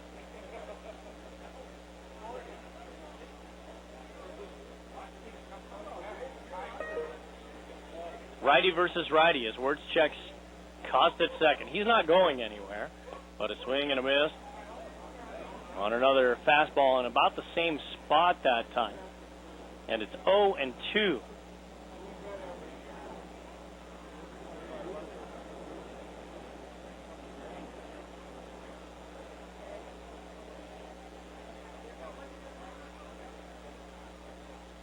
Now Wirtz will step off.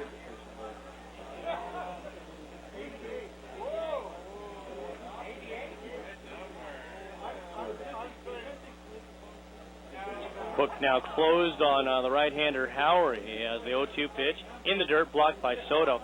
He goes 2/3 of an inning, allowing 2 hits and 2 runs.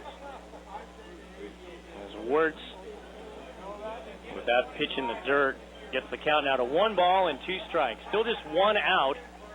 First base is open with Cust over at second base. Lee playing towards the hole at first base. Ramirez closer to the line over at third. And now Soto can't get on the same page. Part of this, of course, we keep talking about all the teams going through their signs, their secondary signs with a runner at second. So that has caused some of the confusion that you get in the early parts of the spring. As the 1-2 pitch is swung on, a line drive, center field, really well hit, but playable for Fold, who makes the catch. Tagging and bluffing is Cust at second, as Fold makes his catch probably about a step in front of the warning track in left center field. And that's out number 2. To bring up Ryan Sweeney. Looking at some of the other scores around the Cactus League, Angels leading the Padres in Peoria by a score of 4-1. The only home run coming off the bat of Stanford product Jody Garrett for the Padres, his first of the spring. Fastball high and away. White Sox 2, Rangers 2 in surprise. Brian Anderson has hit his second for the White Sox. Josh Hamilton, number 2, and Ben Broussard, his first long ball of the spring for the Rangers. Speed pitch is inside on Ryan Sweeney. The count now 2-0. It's the Diamondbacks hosting the Royals, leading the Royals 7-5. Billy Butler with his second long ball for Kansas City. Fastball, letter high strike. It's now 2-1. Chris Snyder has hit his third for the Diamondbacks. Mark Reynolds, number 2, and Eric Burns with his first spring home run. 2-1 pitch. Swing and a hard hit ground ball, foul right side. Seattle is in Tucson as well at High Corbett Field, where the Rockies have scored twice in the bottom of the 7th. Now in the top of the 8th, they lead 2-1. They take their first lead of the afternoon. The only run in that ball game up to that point, a Richie Sexton solo shot in the second inning. Swing and a foul. Good battle here now with Ryan Sweeney and Michael Wirtz, as the count is 2-2. The only other game in the Cactus League right now taking place in Maryvale, where the Giants have an 8-2 lead over the Brewers. No details available on that ball game. Wirtz with a check at second. The 2-2 pitch is on the way. And a fastball inside. And the count now goes full with 2 away. And Jack Cust will get a couple steps of a head start that he can use. Kurt Suzuki is on deck and will get a chance if the inning continues. Pitch. Swung on and missed. Breaking ball down and in. Good pitch from Michael Wirtz. And the inning is over, but not before the A's score 2 more times on the line drive down the right field line by Jack Cust. And I suppose since we're here in Mesa, we'll just go ahead and keep the crowd mic open in the 7th inning stretch. The A's lead by a score of 6-2.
Today, one lucky fan has been selected at random for the Dinner and Show package from Casino, Arizona. Congratulations to Matt Freed. And if the Cubs hit a home run during this inning, you can receive $100. A's with some changes on defense as we go to the home half of the 7th inning. Aramis Ramirez will face Gio Gonzalez, and he's got a little more of a cushion to work with against the hard-hitting third baseman of the Cubs now. A 4-run lead, 6-2.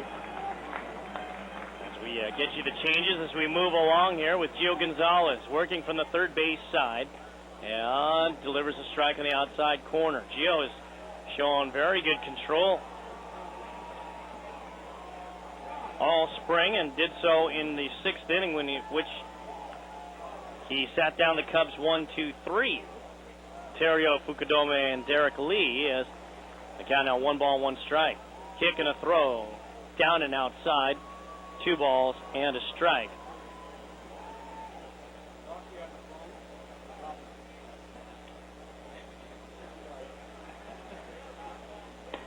Fastball there on the outside corner. So Gonzalez has worked the outside corner pretty well against these right-hand hitters. And it's now 2-2. Ran a breaking ball inside that time as Ramirez just tried to protect. And the count holding at 2-2. DeRosa on deck. Ramirez, DeRosa, and Soto. Off speed. And it sails just a little bit. As I mentioned, that changeup that he throws has a little bit of a sink on it, in which for right-hand hitters it tails away from them. The 3-2 pitch is a fastball off the outside corner, and the leadoff man is aboard for the Cubs here in the 7th inning.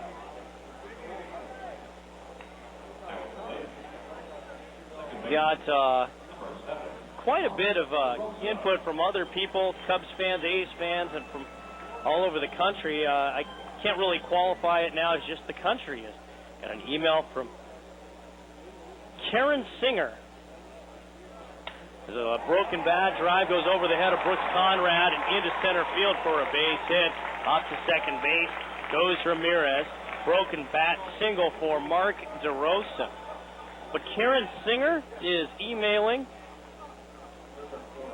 from Jerusalem. What's the A's fan base like in Jerusalem? I wonder. Well, Eric Patterson has come in to pinch run for DeRosa. So Patterson, the runner, now at first base. Yeah, Giovanni Soto, the batter. And first pitch swinging. It's a drive to right field. Playable for the right fielder, Sweeney. The throw goes to third on 2 hops. Tag! Not in time. As over from second to third goes Ramirez. The throw was on line, but just not quite enough on it, as he took 3 hops to get to Jack Hanahan over at third, but there is one away.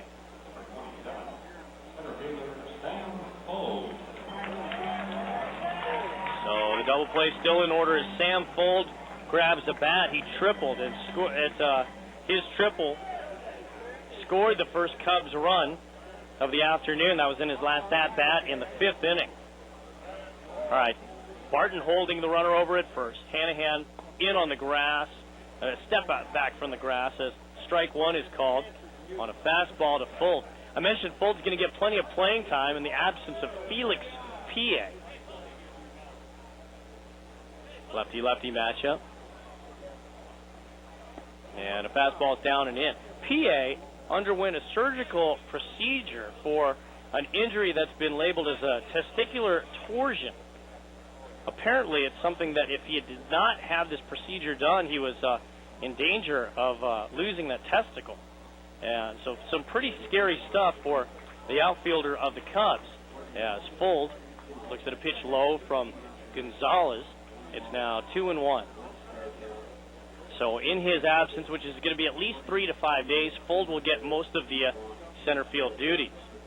Gonzalez looks at gets a pitch high and away now. Fastball to Fold, 3-1.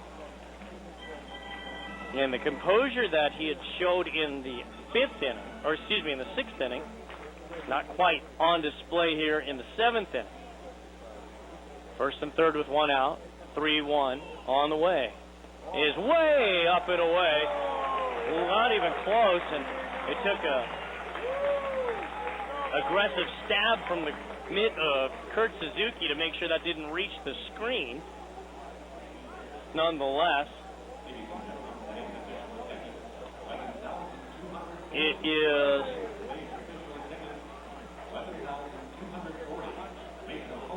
a bases loaded situation now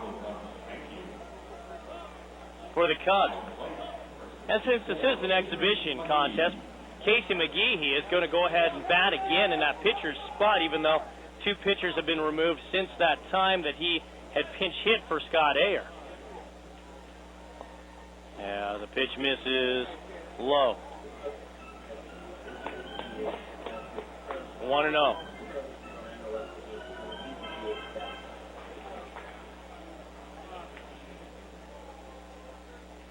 Gonzalez fires, gets the outside corner that time, and it's now 1 ball and 1 strike. So a good challenge here for Gonzalez. After cruising through the 6th, now with a bases loaded situation, facing McGehee, with Alfonso Soriano waiting on deck. The 1-1. Swing, bouncing ball over to second base. Taken by Brooks Conrad. Second for 1. The throw to first. In time. A nifty 4-6-3 double play from Conrad to Gregorio Petit over to Derek Barton. And the inning is over. So Gio Gonzalez into trouble and out of trouble just like that. Go the Cubs in the 7th inning. As they leave a runner aboard, but the double play allows the A's to maintain their 4-run lead as we go to the top of the 8th inning, 6-2 Athletics. On sale now, the best ticket plans to see your 2008 Oakland A's. Get discounted ticket prices, priority seat selection, and special deals on A's merchandise.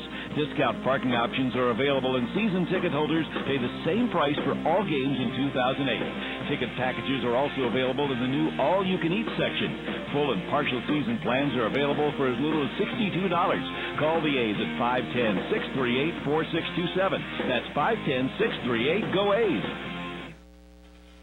Your first chance to see the 2008 A's at home is Saturday, March 29th. See the A's play the second game of the preseason Bay Bridge Series against the San Francisco Giants. Game time is 1:05. Tickets are on sale now at all tickets.com outlets and at the Coliseum box office.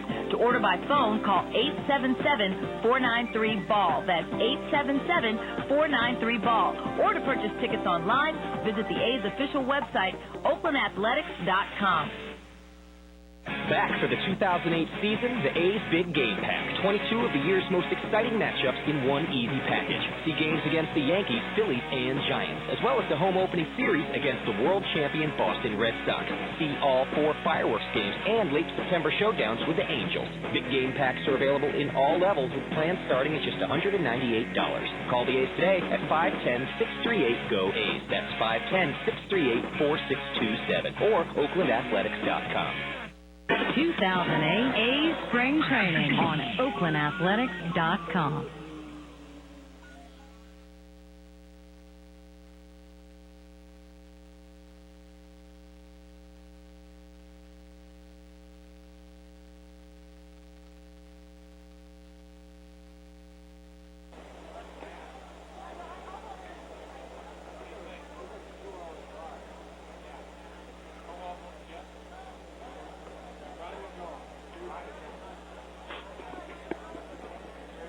Kurt Suzuki, the batter. The count is 1 strike, facing Michael Wirtz as a fastball is on the outer black for a strike. 0-2. 6-2. A's lead the Cubs. Have led most of the afternoon, except for when the Cubs came to bat in the 5th inning.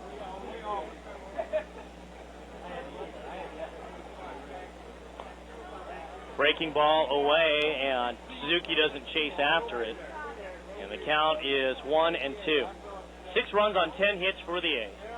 The Cubs with 2 runs on 5 hits and 2 errors.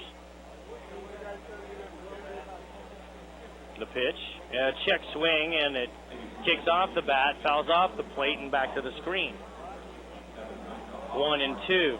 Mentioned that tomorrow the Diamondbacks will provide the opposition for the A's. It's a home game before the only off day of the spring for the Athletics.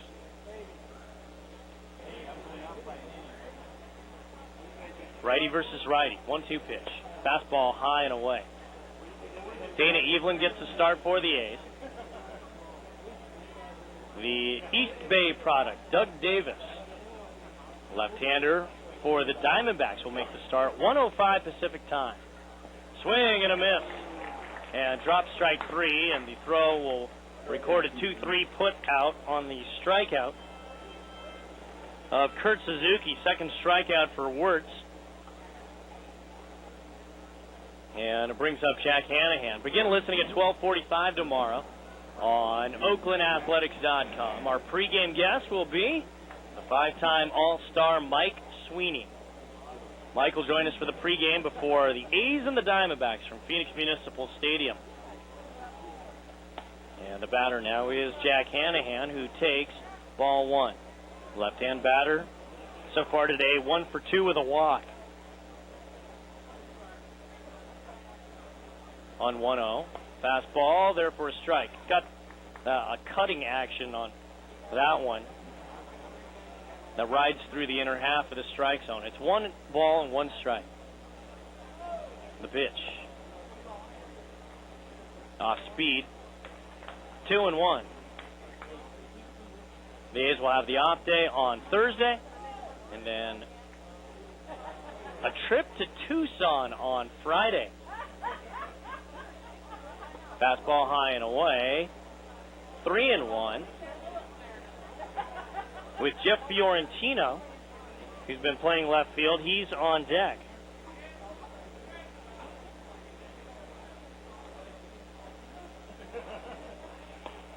Strike called. Fiorentino came in to play left field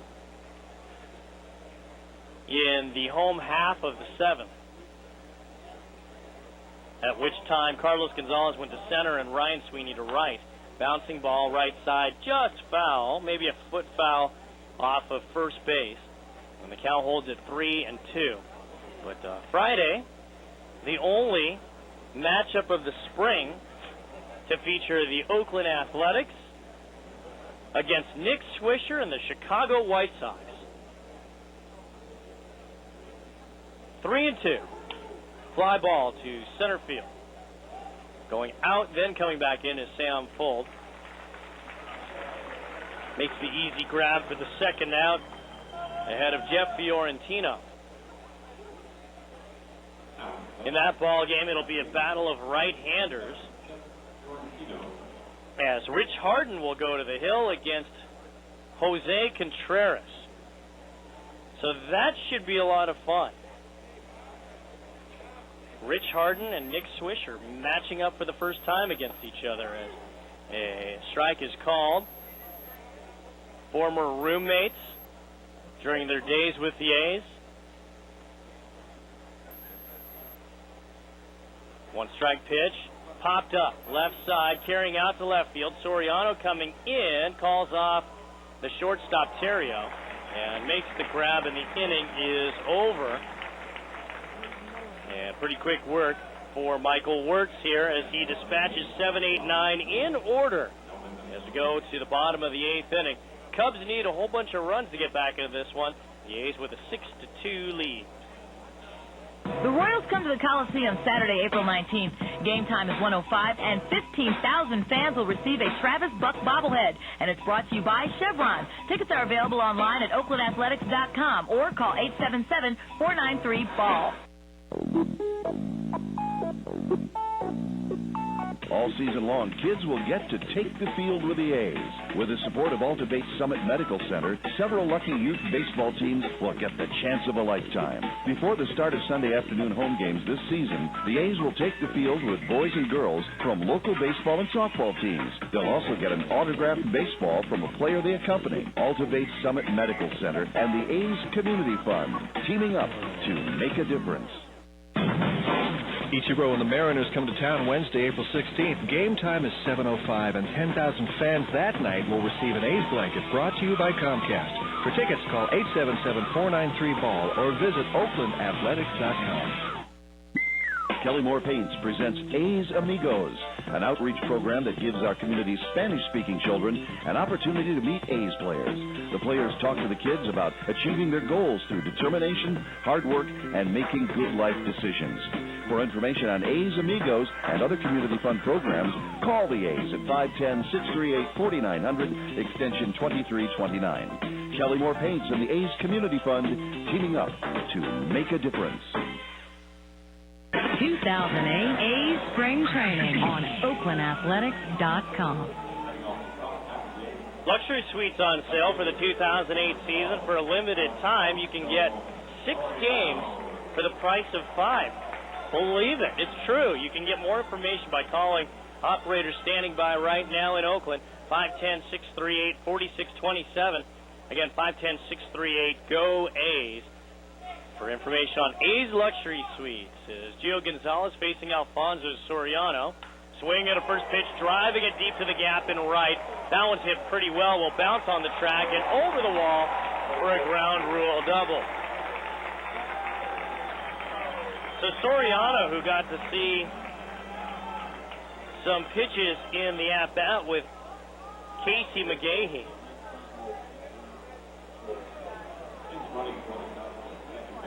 Noticing a whole lot of pitches on the outside black against the right-hand hitters. Undoubtedly, was looking for something like that. Just kind of flicked the bat out there.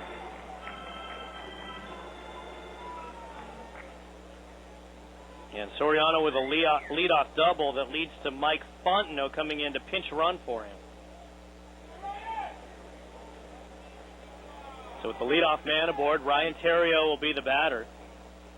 Terrio is 1 for 2 with a walk. Swinging at a first pitch, this one lashed hard over towards the seats off of the first base side. 0-1. So we were mentioning the schedule in the days to come for the A's. A's and White Sox from Tucson Electric Park on Friday. One strike pitch is a check swing by Terrio on a pitch that rides low. Now 1-1. The A's will have split squad action on Saturday. Gonzalez deals. Fastball outside. The home half will be against the San Francisco Giants, while half the Athletics on Saturday will go to Peoria to take on the San Diego Padres. The game against the Giants will be heard on the A's radio network. That's a 2-1 pitch is low. 3-1. So what we've seen so far in this ball game is Gio Gonzalez having a little less focus with runners aboard. As a 3-1, a kick and throw is lined towards the gap in right again. It will fall for a base hit and go all the way to the wall. And Sweeney tries to play it back, racing around second, heading for third, sliding in head first is Ryan Terrio, and the Cubs climbing back into this ball game on an RBI triple by Ryan Terrio.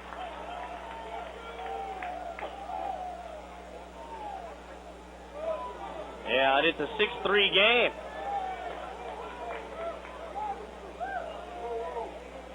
And out to the mound goes Kurt Young to talk to young Gio Gonzalez. Undoubtedly part of what they're talking about is sort of that focus with the runners on, and the situation now as the game is, with the runner at third base, 6-3 ball game, so the tying run is still as far removed as the on-deck circle where Micah Hoffpower has a bat. Kosuke Fukudome now coming up. He is still looking for his first hit of the afternoon. Struck out in the first. Reached on a fielder's choice and erased on a 5-4-3 double play as he hits a line drive to center field, playable for Carlos Gonzalez. Way deep enough to score the run. Coming into third, from third, is Ryan Terrio. A sac fly for Fukudome, and it's 6-4 Athletics.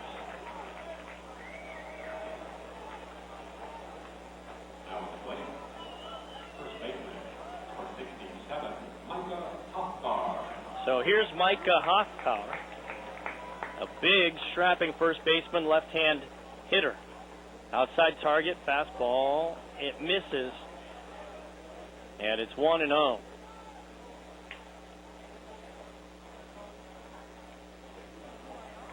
Gonzalez kicks and throws,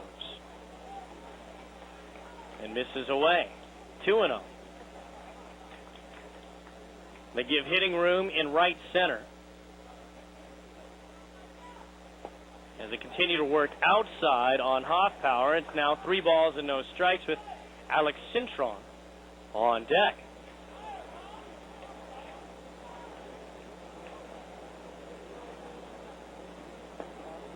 Strike at the knees.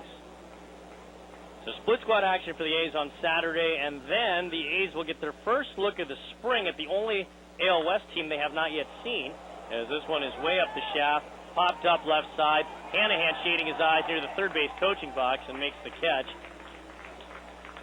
in foul territory. And there are 2 outs ahead of Alex Cintron.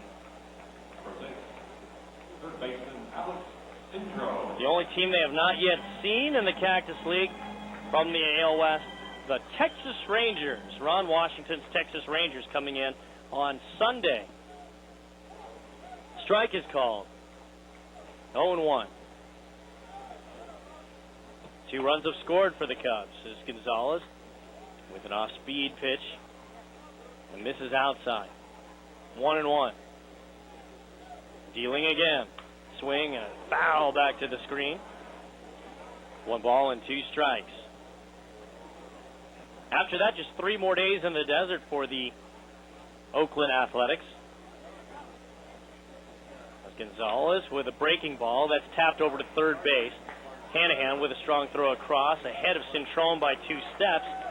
And the inning is over. So a couple of extra base hits to lead off the 8th inning, turn into a run for the Cubs, as well as a sacrifice fly. So 2 runs in the inning, but the A's still have the lead as we go to the top of the 9th inning, and the Athletics lead by a score of 6-4.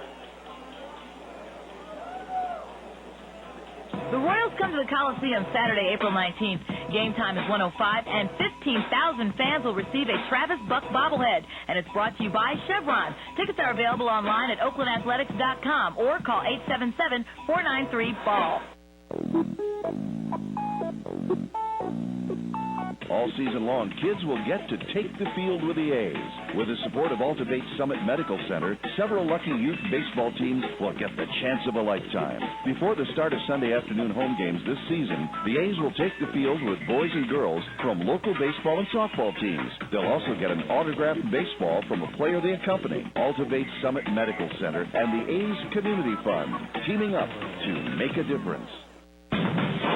Ichiro and the Mariners come to town Wednesday, April 16th. Game time is 7:05, and 10,000 fans that night will receive an A's blanket brought to you by Comcast. For tickets, call 877-493-BALL or visit oaklandathletics.com.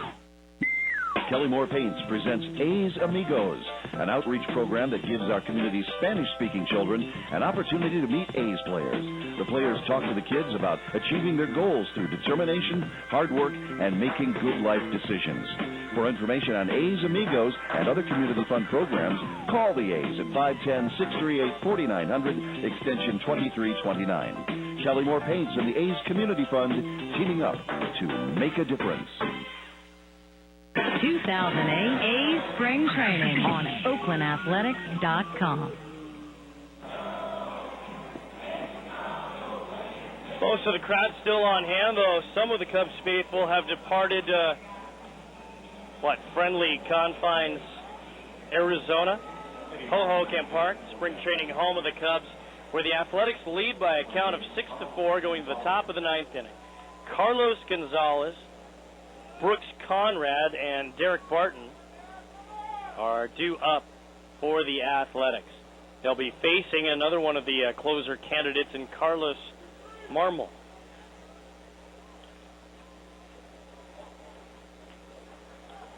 And our first pitch is uncorked and skips all the way back to the screen. That was one of the things that they knew about Marmol going into the season and the question marks they had with him. He has a live arm, but sometimes he doesn't know where it's going. A tomahawk job as it lashes through the hole on the right side on a pitch that was up and away. Gonzalez goes after it, and with a relative amount of authority was able to pull that through the hole on the right side. So pretty good swing there on a pitch that was out of the strike zone by Carlos Gonzalez, and the A's have a leadoff single to bring up Brooks Conrad. One of the surprises of the spring for the Athletics. Switch hitting infielder looks at a breaking ball from Marmol that drops in for a strike. Brooks Conrad tied for the Cactus League lead in doubles with 5. Tied for second with hits with 12. He's third in batting at .462 coming into this game. Swing and a miss. And it's quickly 0-2 on Conrad.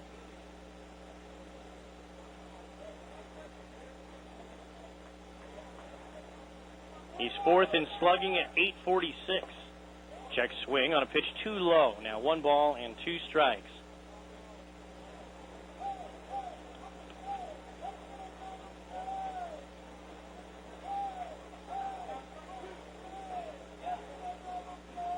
Marmol. High heat this time up out of the zone. If nothing else from some of the email, I know that people care.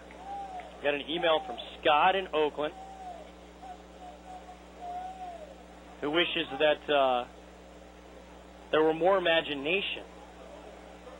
I'll expound here as fastball from Marmol is outside and the count is 2-2. He wishes that my sounds on my computer were more baseball noises instead of the default sounds.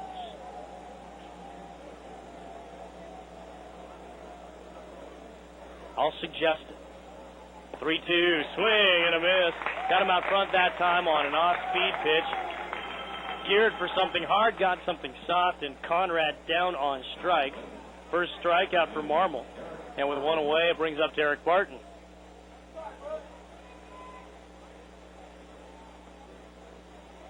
So I know we have an attentive audience, if nothing more.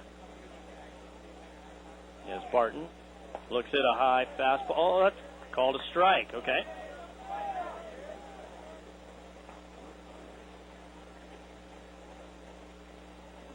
Six-4 ball game. One strike pitch. Breaking ball, good one that time for strike two. And Dan Johnson has a bat in the on-deck circle for Jack Cust. Barton grounds one hard past Ty Waller. In the first base coaching box, or behind it. And it's now 0-2. As the right-hander fires. Ground ball, third base side, just foul. Brought the heat on the outer half of the plate and sort of a protecting swing from Barton as it rolls just about 5 or 6 feet wide of third base, and the count holds at 0-2. Breaking ball, fouled off the foot of Barton, and that one got a piece of him. Pretty good piece as he was hopping around just in front of the plate towards the mound, but climbs back in there as if nothing had happened. And the count is 0-2. Swing and a miss. The big old country fastball right there from Carlos Marmol. And it's 2 away ahead of Dan Johnson. Game is over at High Corbett Field. In Tucson, the Rockies have beaten the visiting Mariners with 2 runs in the 7th, 2 runs in the 8th to win it 4-1. As Marmol misses.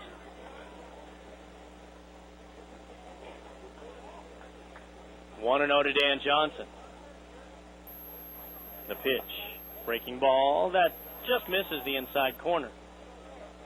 John Karanka gets the win for the Rockies. Downs the loser. Micah Bowie in Rockies camp gets the save. Good breaking ball for a strike.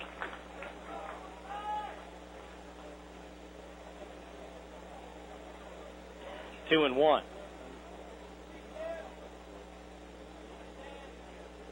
The pitch. Fastball, strike two.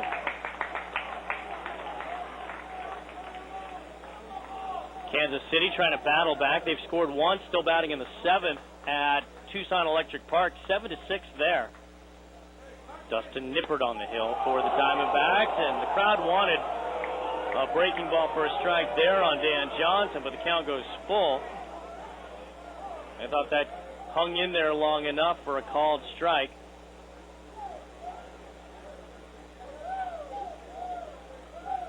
Three-two. Check swing on a pitch down and in, and Johnson holds up in plenty of time, even though they get the appeal down to third. More academic than anything. Is a relatively easy call, but Johnson is the runner over at first, pushing Carlos Gonzalez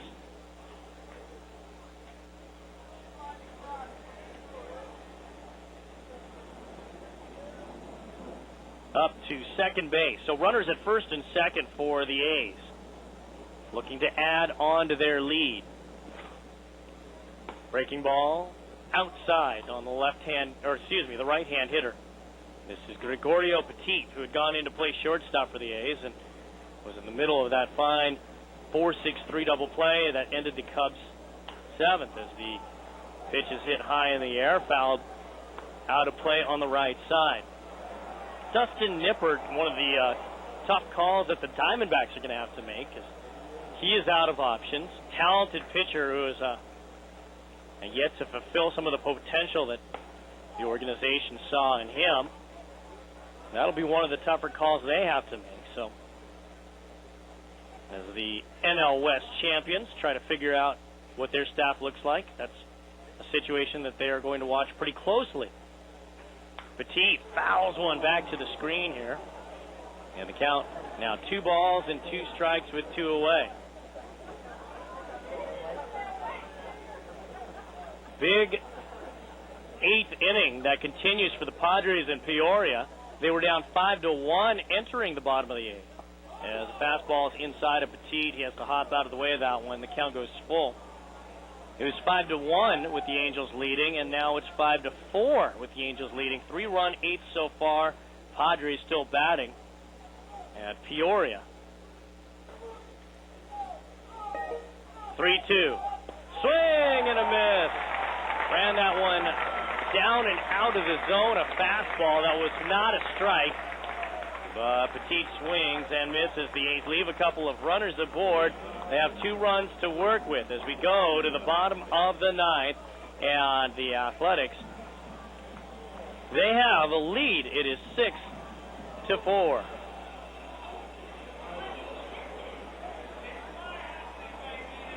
New for 2008, the brand new A's All-You-Can-Eat section. It's one of the best deals on the park with hot dogs and nachos, peanuts and popcorn, soda and ice cream. Get as much as you like. Pay just one price for your ticket and get all you can eat. And tickets start at just $35. Only a limited amount of tickets per game are available in this section, so order today. For more information on the All-You-Can-Eat section, call 510-638-GO-A's or visit OaklandAthletics.com. Play for 2 great causes. The A's invite you to an exciting day at the park on Saturday, March 29th. The A's battle Cross Bay rivals, the San Francisco Giants, as part of Seagate Technologies Team and Training Camp Day at McAfee Coliseum. This family-friendly day benefits 2 great charity groups, the Leukemia Lymphoma Society's Team and Training Program and the Silicon Valley Leadership Group's Middle School Math Initiative. Join them. Your company's support as a co-sponsor is welcome. Visit the Leadership Group at svlg.net and go to the park. That's svlg.net.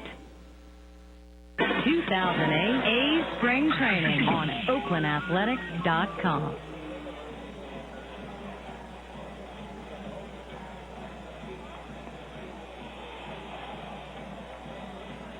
Gio Gonzalez will try to close things out here for the Athletics. He stays on for the 9th inning.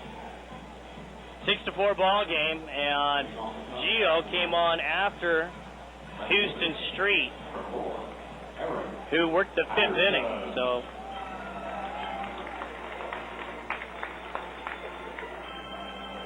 Gonzalez looking to see if he can get the final 3 outs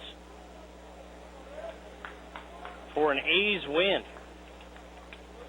Lefty-lefty matchup here.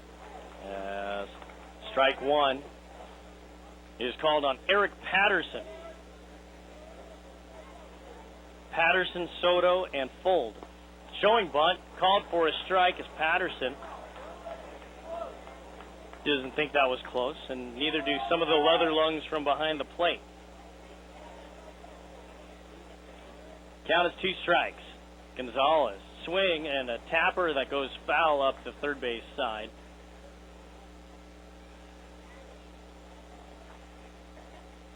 Count holds at 0-2.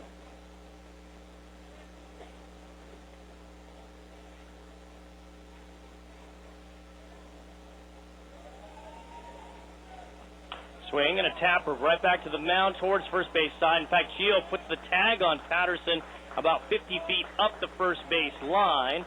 So 1 unassisted. And with 1 out, Giovanni Soto. In fact, the final 2 starters in the ballgame for the Cubs are the next 2 batters. It's Soto and Fold, the center fielder. So the Cubs catcher, right-hand bat, who's still looking for his first hit of the afternoon. Yeah, it's an off-speed pitch from Gonzalez for ball 1. He struck out in the 2nd, walked and scored in the 5th, and flied out to right in the 7th as he takes inside. It's now 2-0. The A's defense, it's Hanahan at third. Petit is on the rim of the outfield grass at short. Second baseman Brooks Conrad also on the rim of the outfield grass at second. As a fastball from Gonzalez on the outer half. Strike one. 2-1. As Dan Johnson has his glove over at first base. Gonzalez deals. Swing, line drive, right to Gregorio Petit. Humpback liner taken about letter high. And the A's need just one more out to record the win.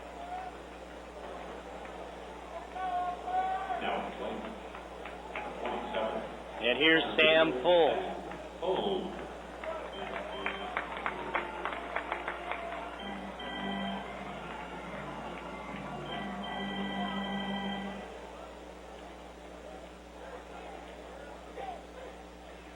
And the left-hand batter takes a strike.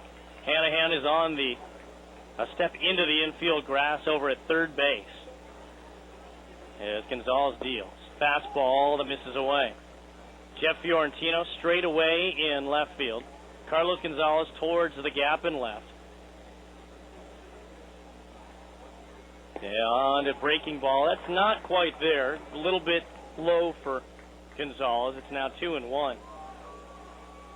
In right field, Ryan Sweeney's playing deep and towards the gap. Fouled out of play on the left side.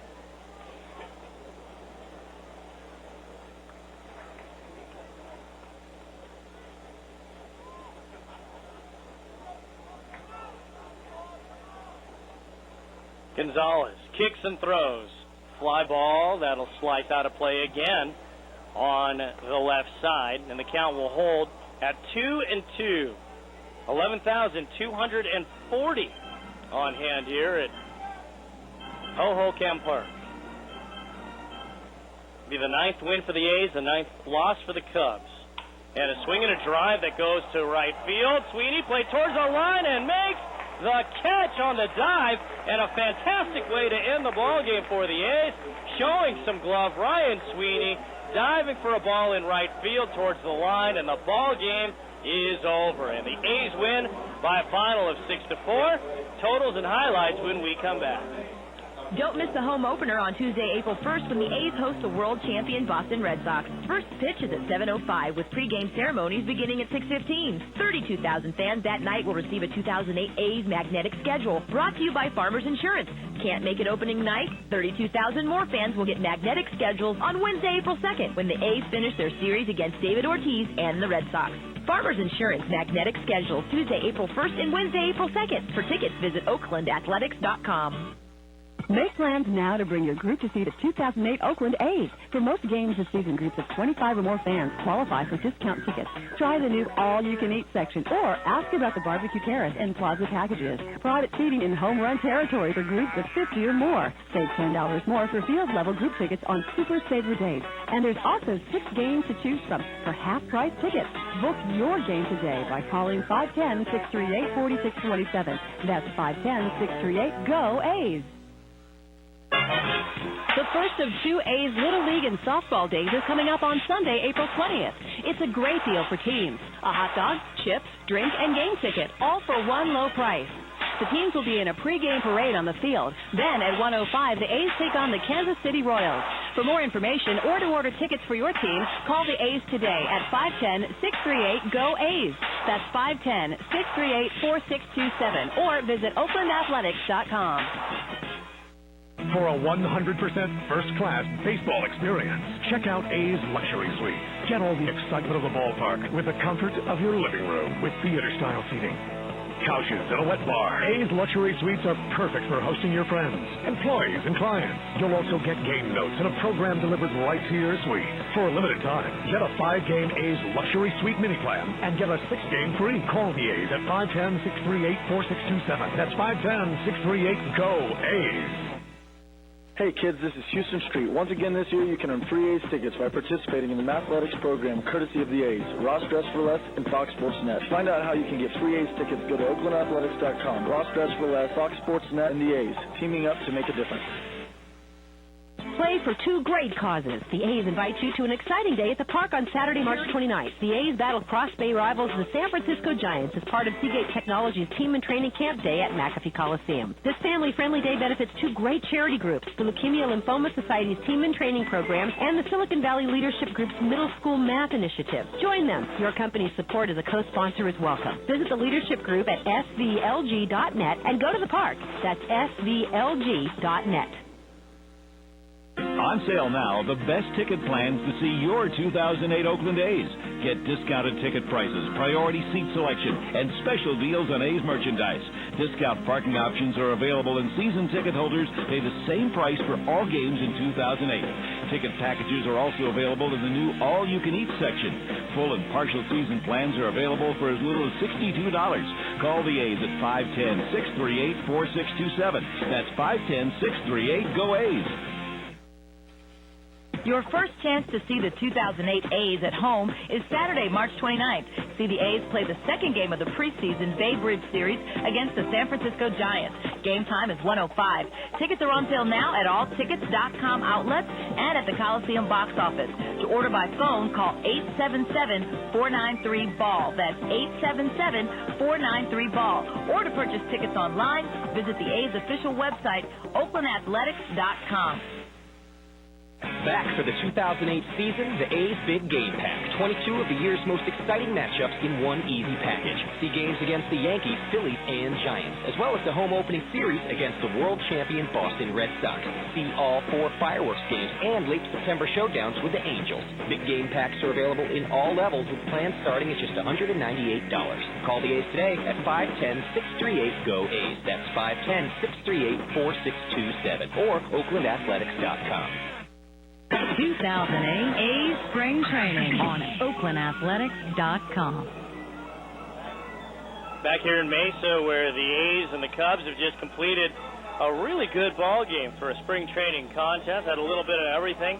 Some good pitching, some big hitting, and some fantastic defense, all part of the a little over 2.5-hour affair that took place here in Mesa between the A's and the National League Central Cubs. They are the defending champions of that division, and they ran most of that starting lineup out there today. So a pretty good test for some young pitchers in Greg Smith and in Gio Gonzalez, and to their credit, they were able to, for the most part, answer that challenge. As we get a chance to check out some of the highlights, it was a game full of highlights, so I'll just apologize up front that we don't have all the highlights, and for whatever reason, some of them were the Cubs runs, and I assure you that was not intentional. So my apologies for that up front as we review some of the things that happened in this ball game.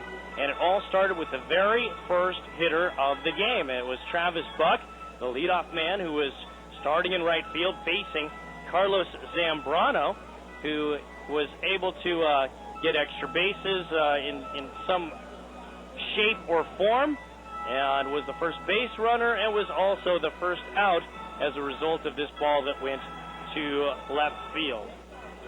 Time a fly ball for Soriano, and it's trouble for him. It kicks off the heel of the glove. He can make the play, and it rolls towards the foul pole. Buck is around second. The throw comes to third. Sliding in and out at third base is Travis Buck. And what a play to open the game. Soriano bailed out by a terrible play with the glove, able to recover in time as the 7-5 putout erases Travis Buck, and there is one away.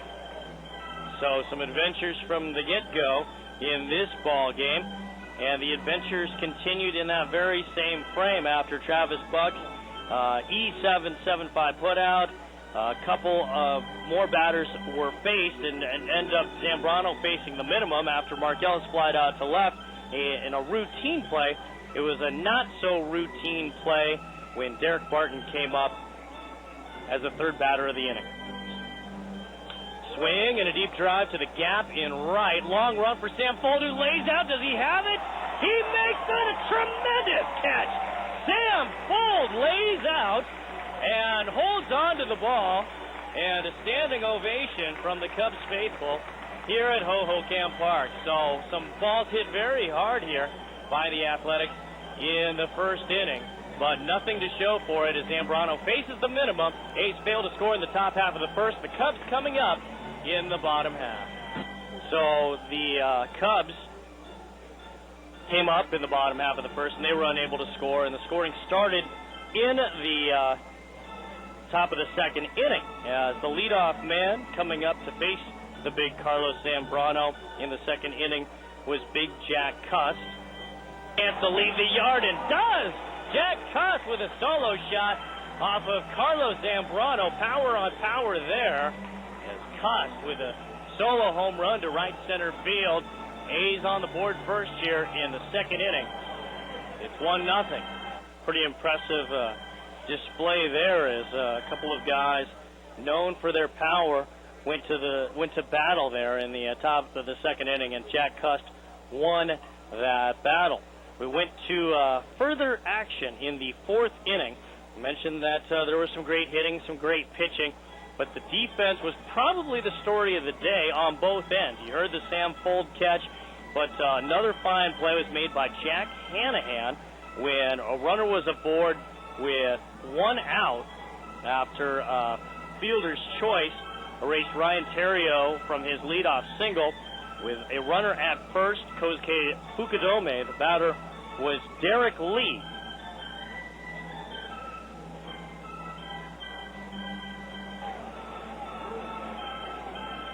Swing, bouncing ball, taken by a diving Hanahan. Wheels to second for one. Down to first, and what a play by Jack Hanahan.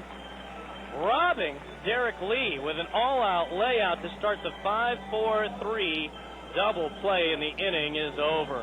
After 4 innings here in Mesa, the A's still have a lead. It's the A's 1 and the Cubs nothing. On to the 6th inning we went as the A's at that point, they saw the Cubs face Houston Street in the 5th inning, in which the Cubs were able to score a couple of runs after facing Houston Street. A walk to Giovanni Soto, a triple by Sam Fold, and then a Casey McGehee pinch hit single to center field. That netted 2 runs for the Cubs and got them closer, making it a 4-2. A 2-1 game at that point. The Cubs had their first and only lead of the afternoon.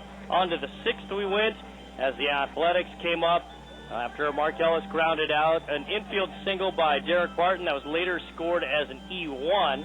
A walk to Jack Cust, and up to bat came Bobby Crosby with one of the biggest swings of the afternoon. He's hit over 20 home runs 1 year in the major leagues. He plays above average defense at shortstop, and there goes a big blow right there. Ball to left field, going a long way to left, and this one is gone. A 3-run homer, just as you're talking about it, Billy O, showing that swing at the plate on display right here against Scott Ayer. A fly ball to left that turns into a 3-run blast, and the A's, just like that, reclaim the lead in the top of the 6th inning. It is 4-2. They got more offense in the 7th inning after ahead of Jack Cust in that 7th inning. It was a leadoff single by Carlos Gonzalez, and then when Mark Ellis flied out to right field, Derek Barton singled into center, and up came Jack Cust with a first and second situation and got a ball that was up and perhaps out of the zone, but Cust was able to turn on it and send a line drive down the right field line. Would it be fair or foul? That on to their lead. Jack Cust has 3 RBIs, this time a 2-run double. And it's now a 6-2 ball game in favor of the A's. Kind of tomahawked that one.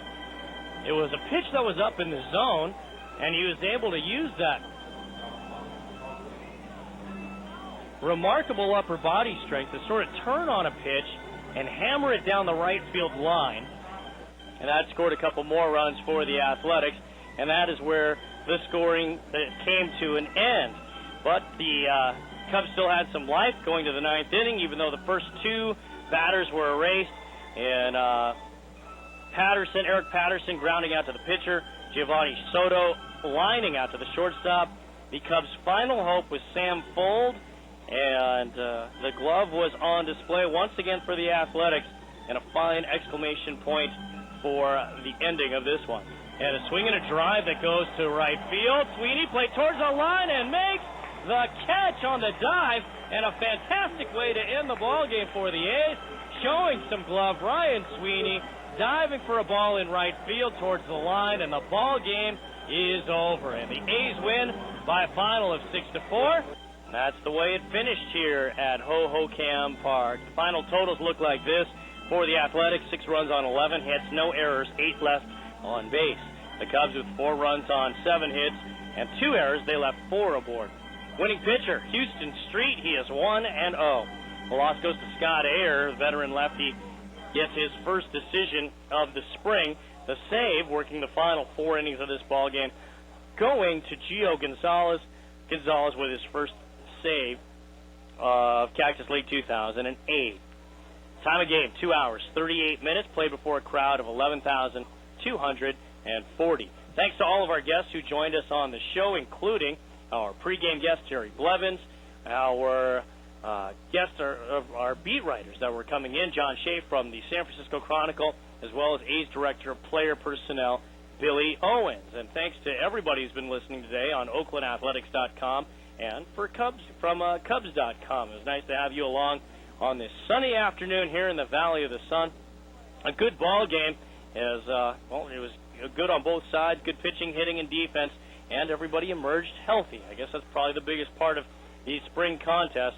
But the A's were victorious this afternoon as they got some big hits from Jack Cust and Bobby Crosby, 3 RBIs apiece, as the A's go on and win this one by a final score of 6-4. Till tomorrow from Phoenix Municipal Stadium with the A's and the Diamondbacks, Robert Bwan saying so long from Mesa, Arizona.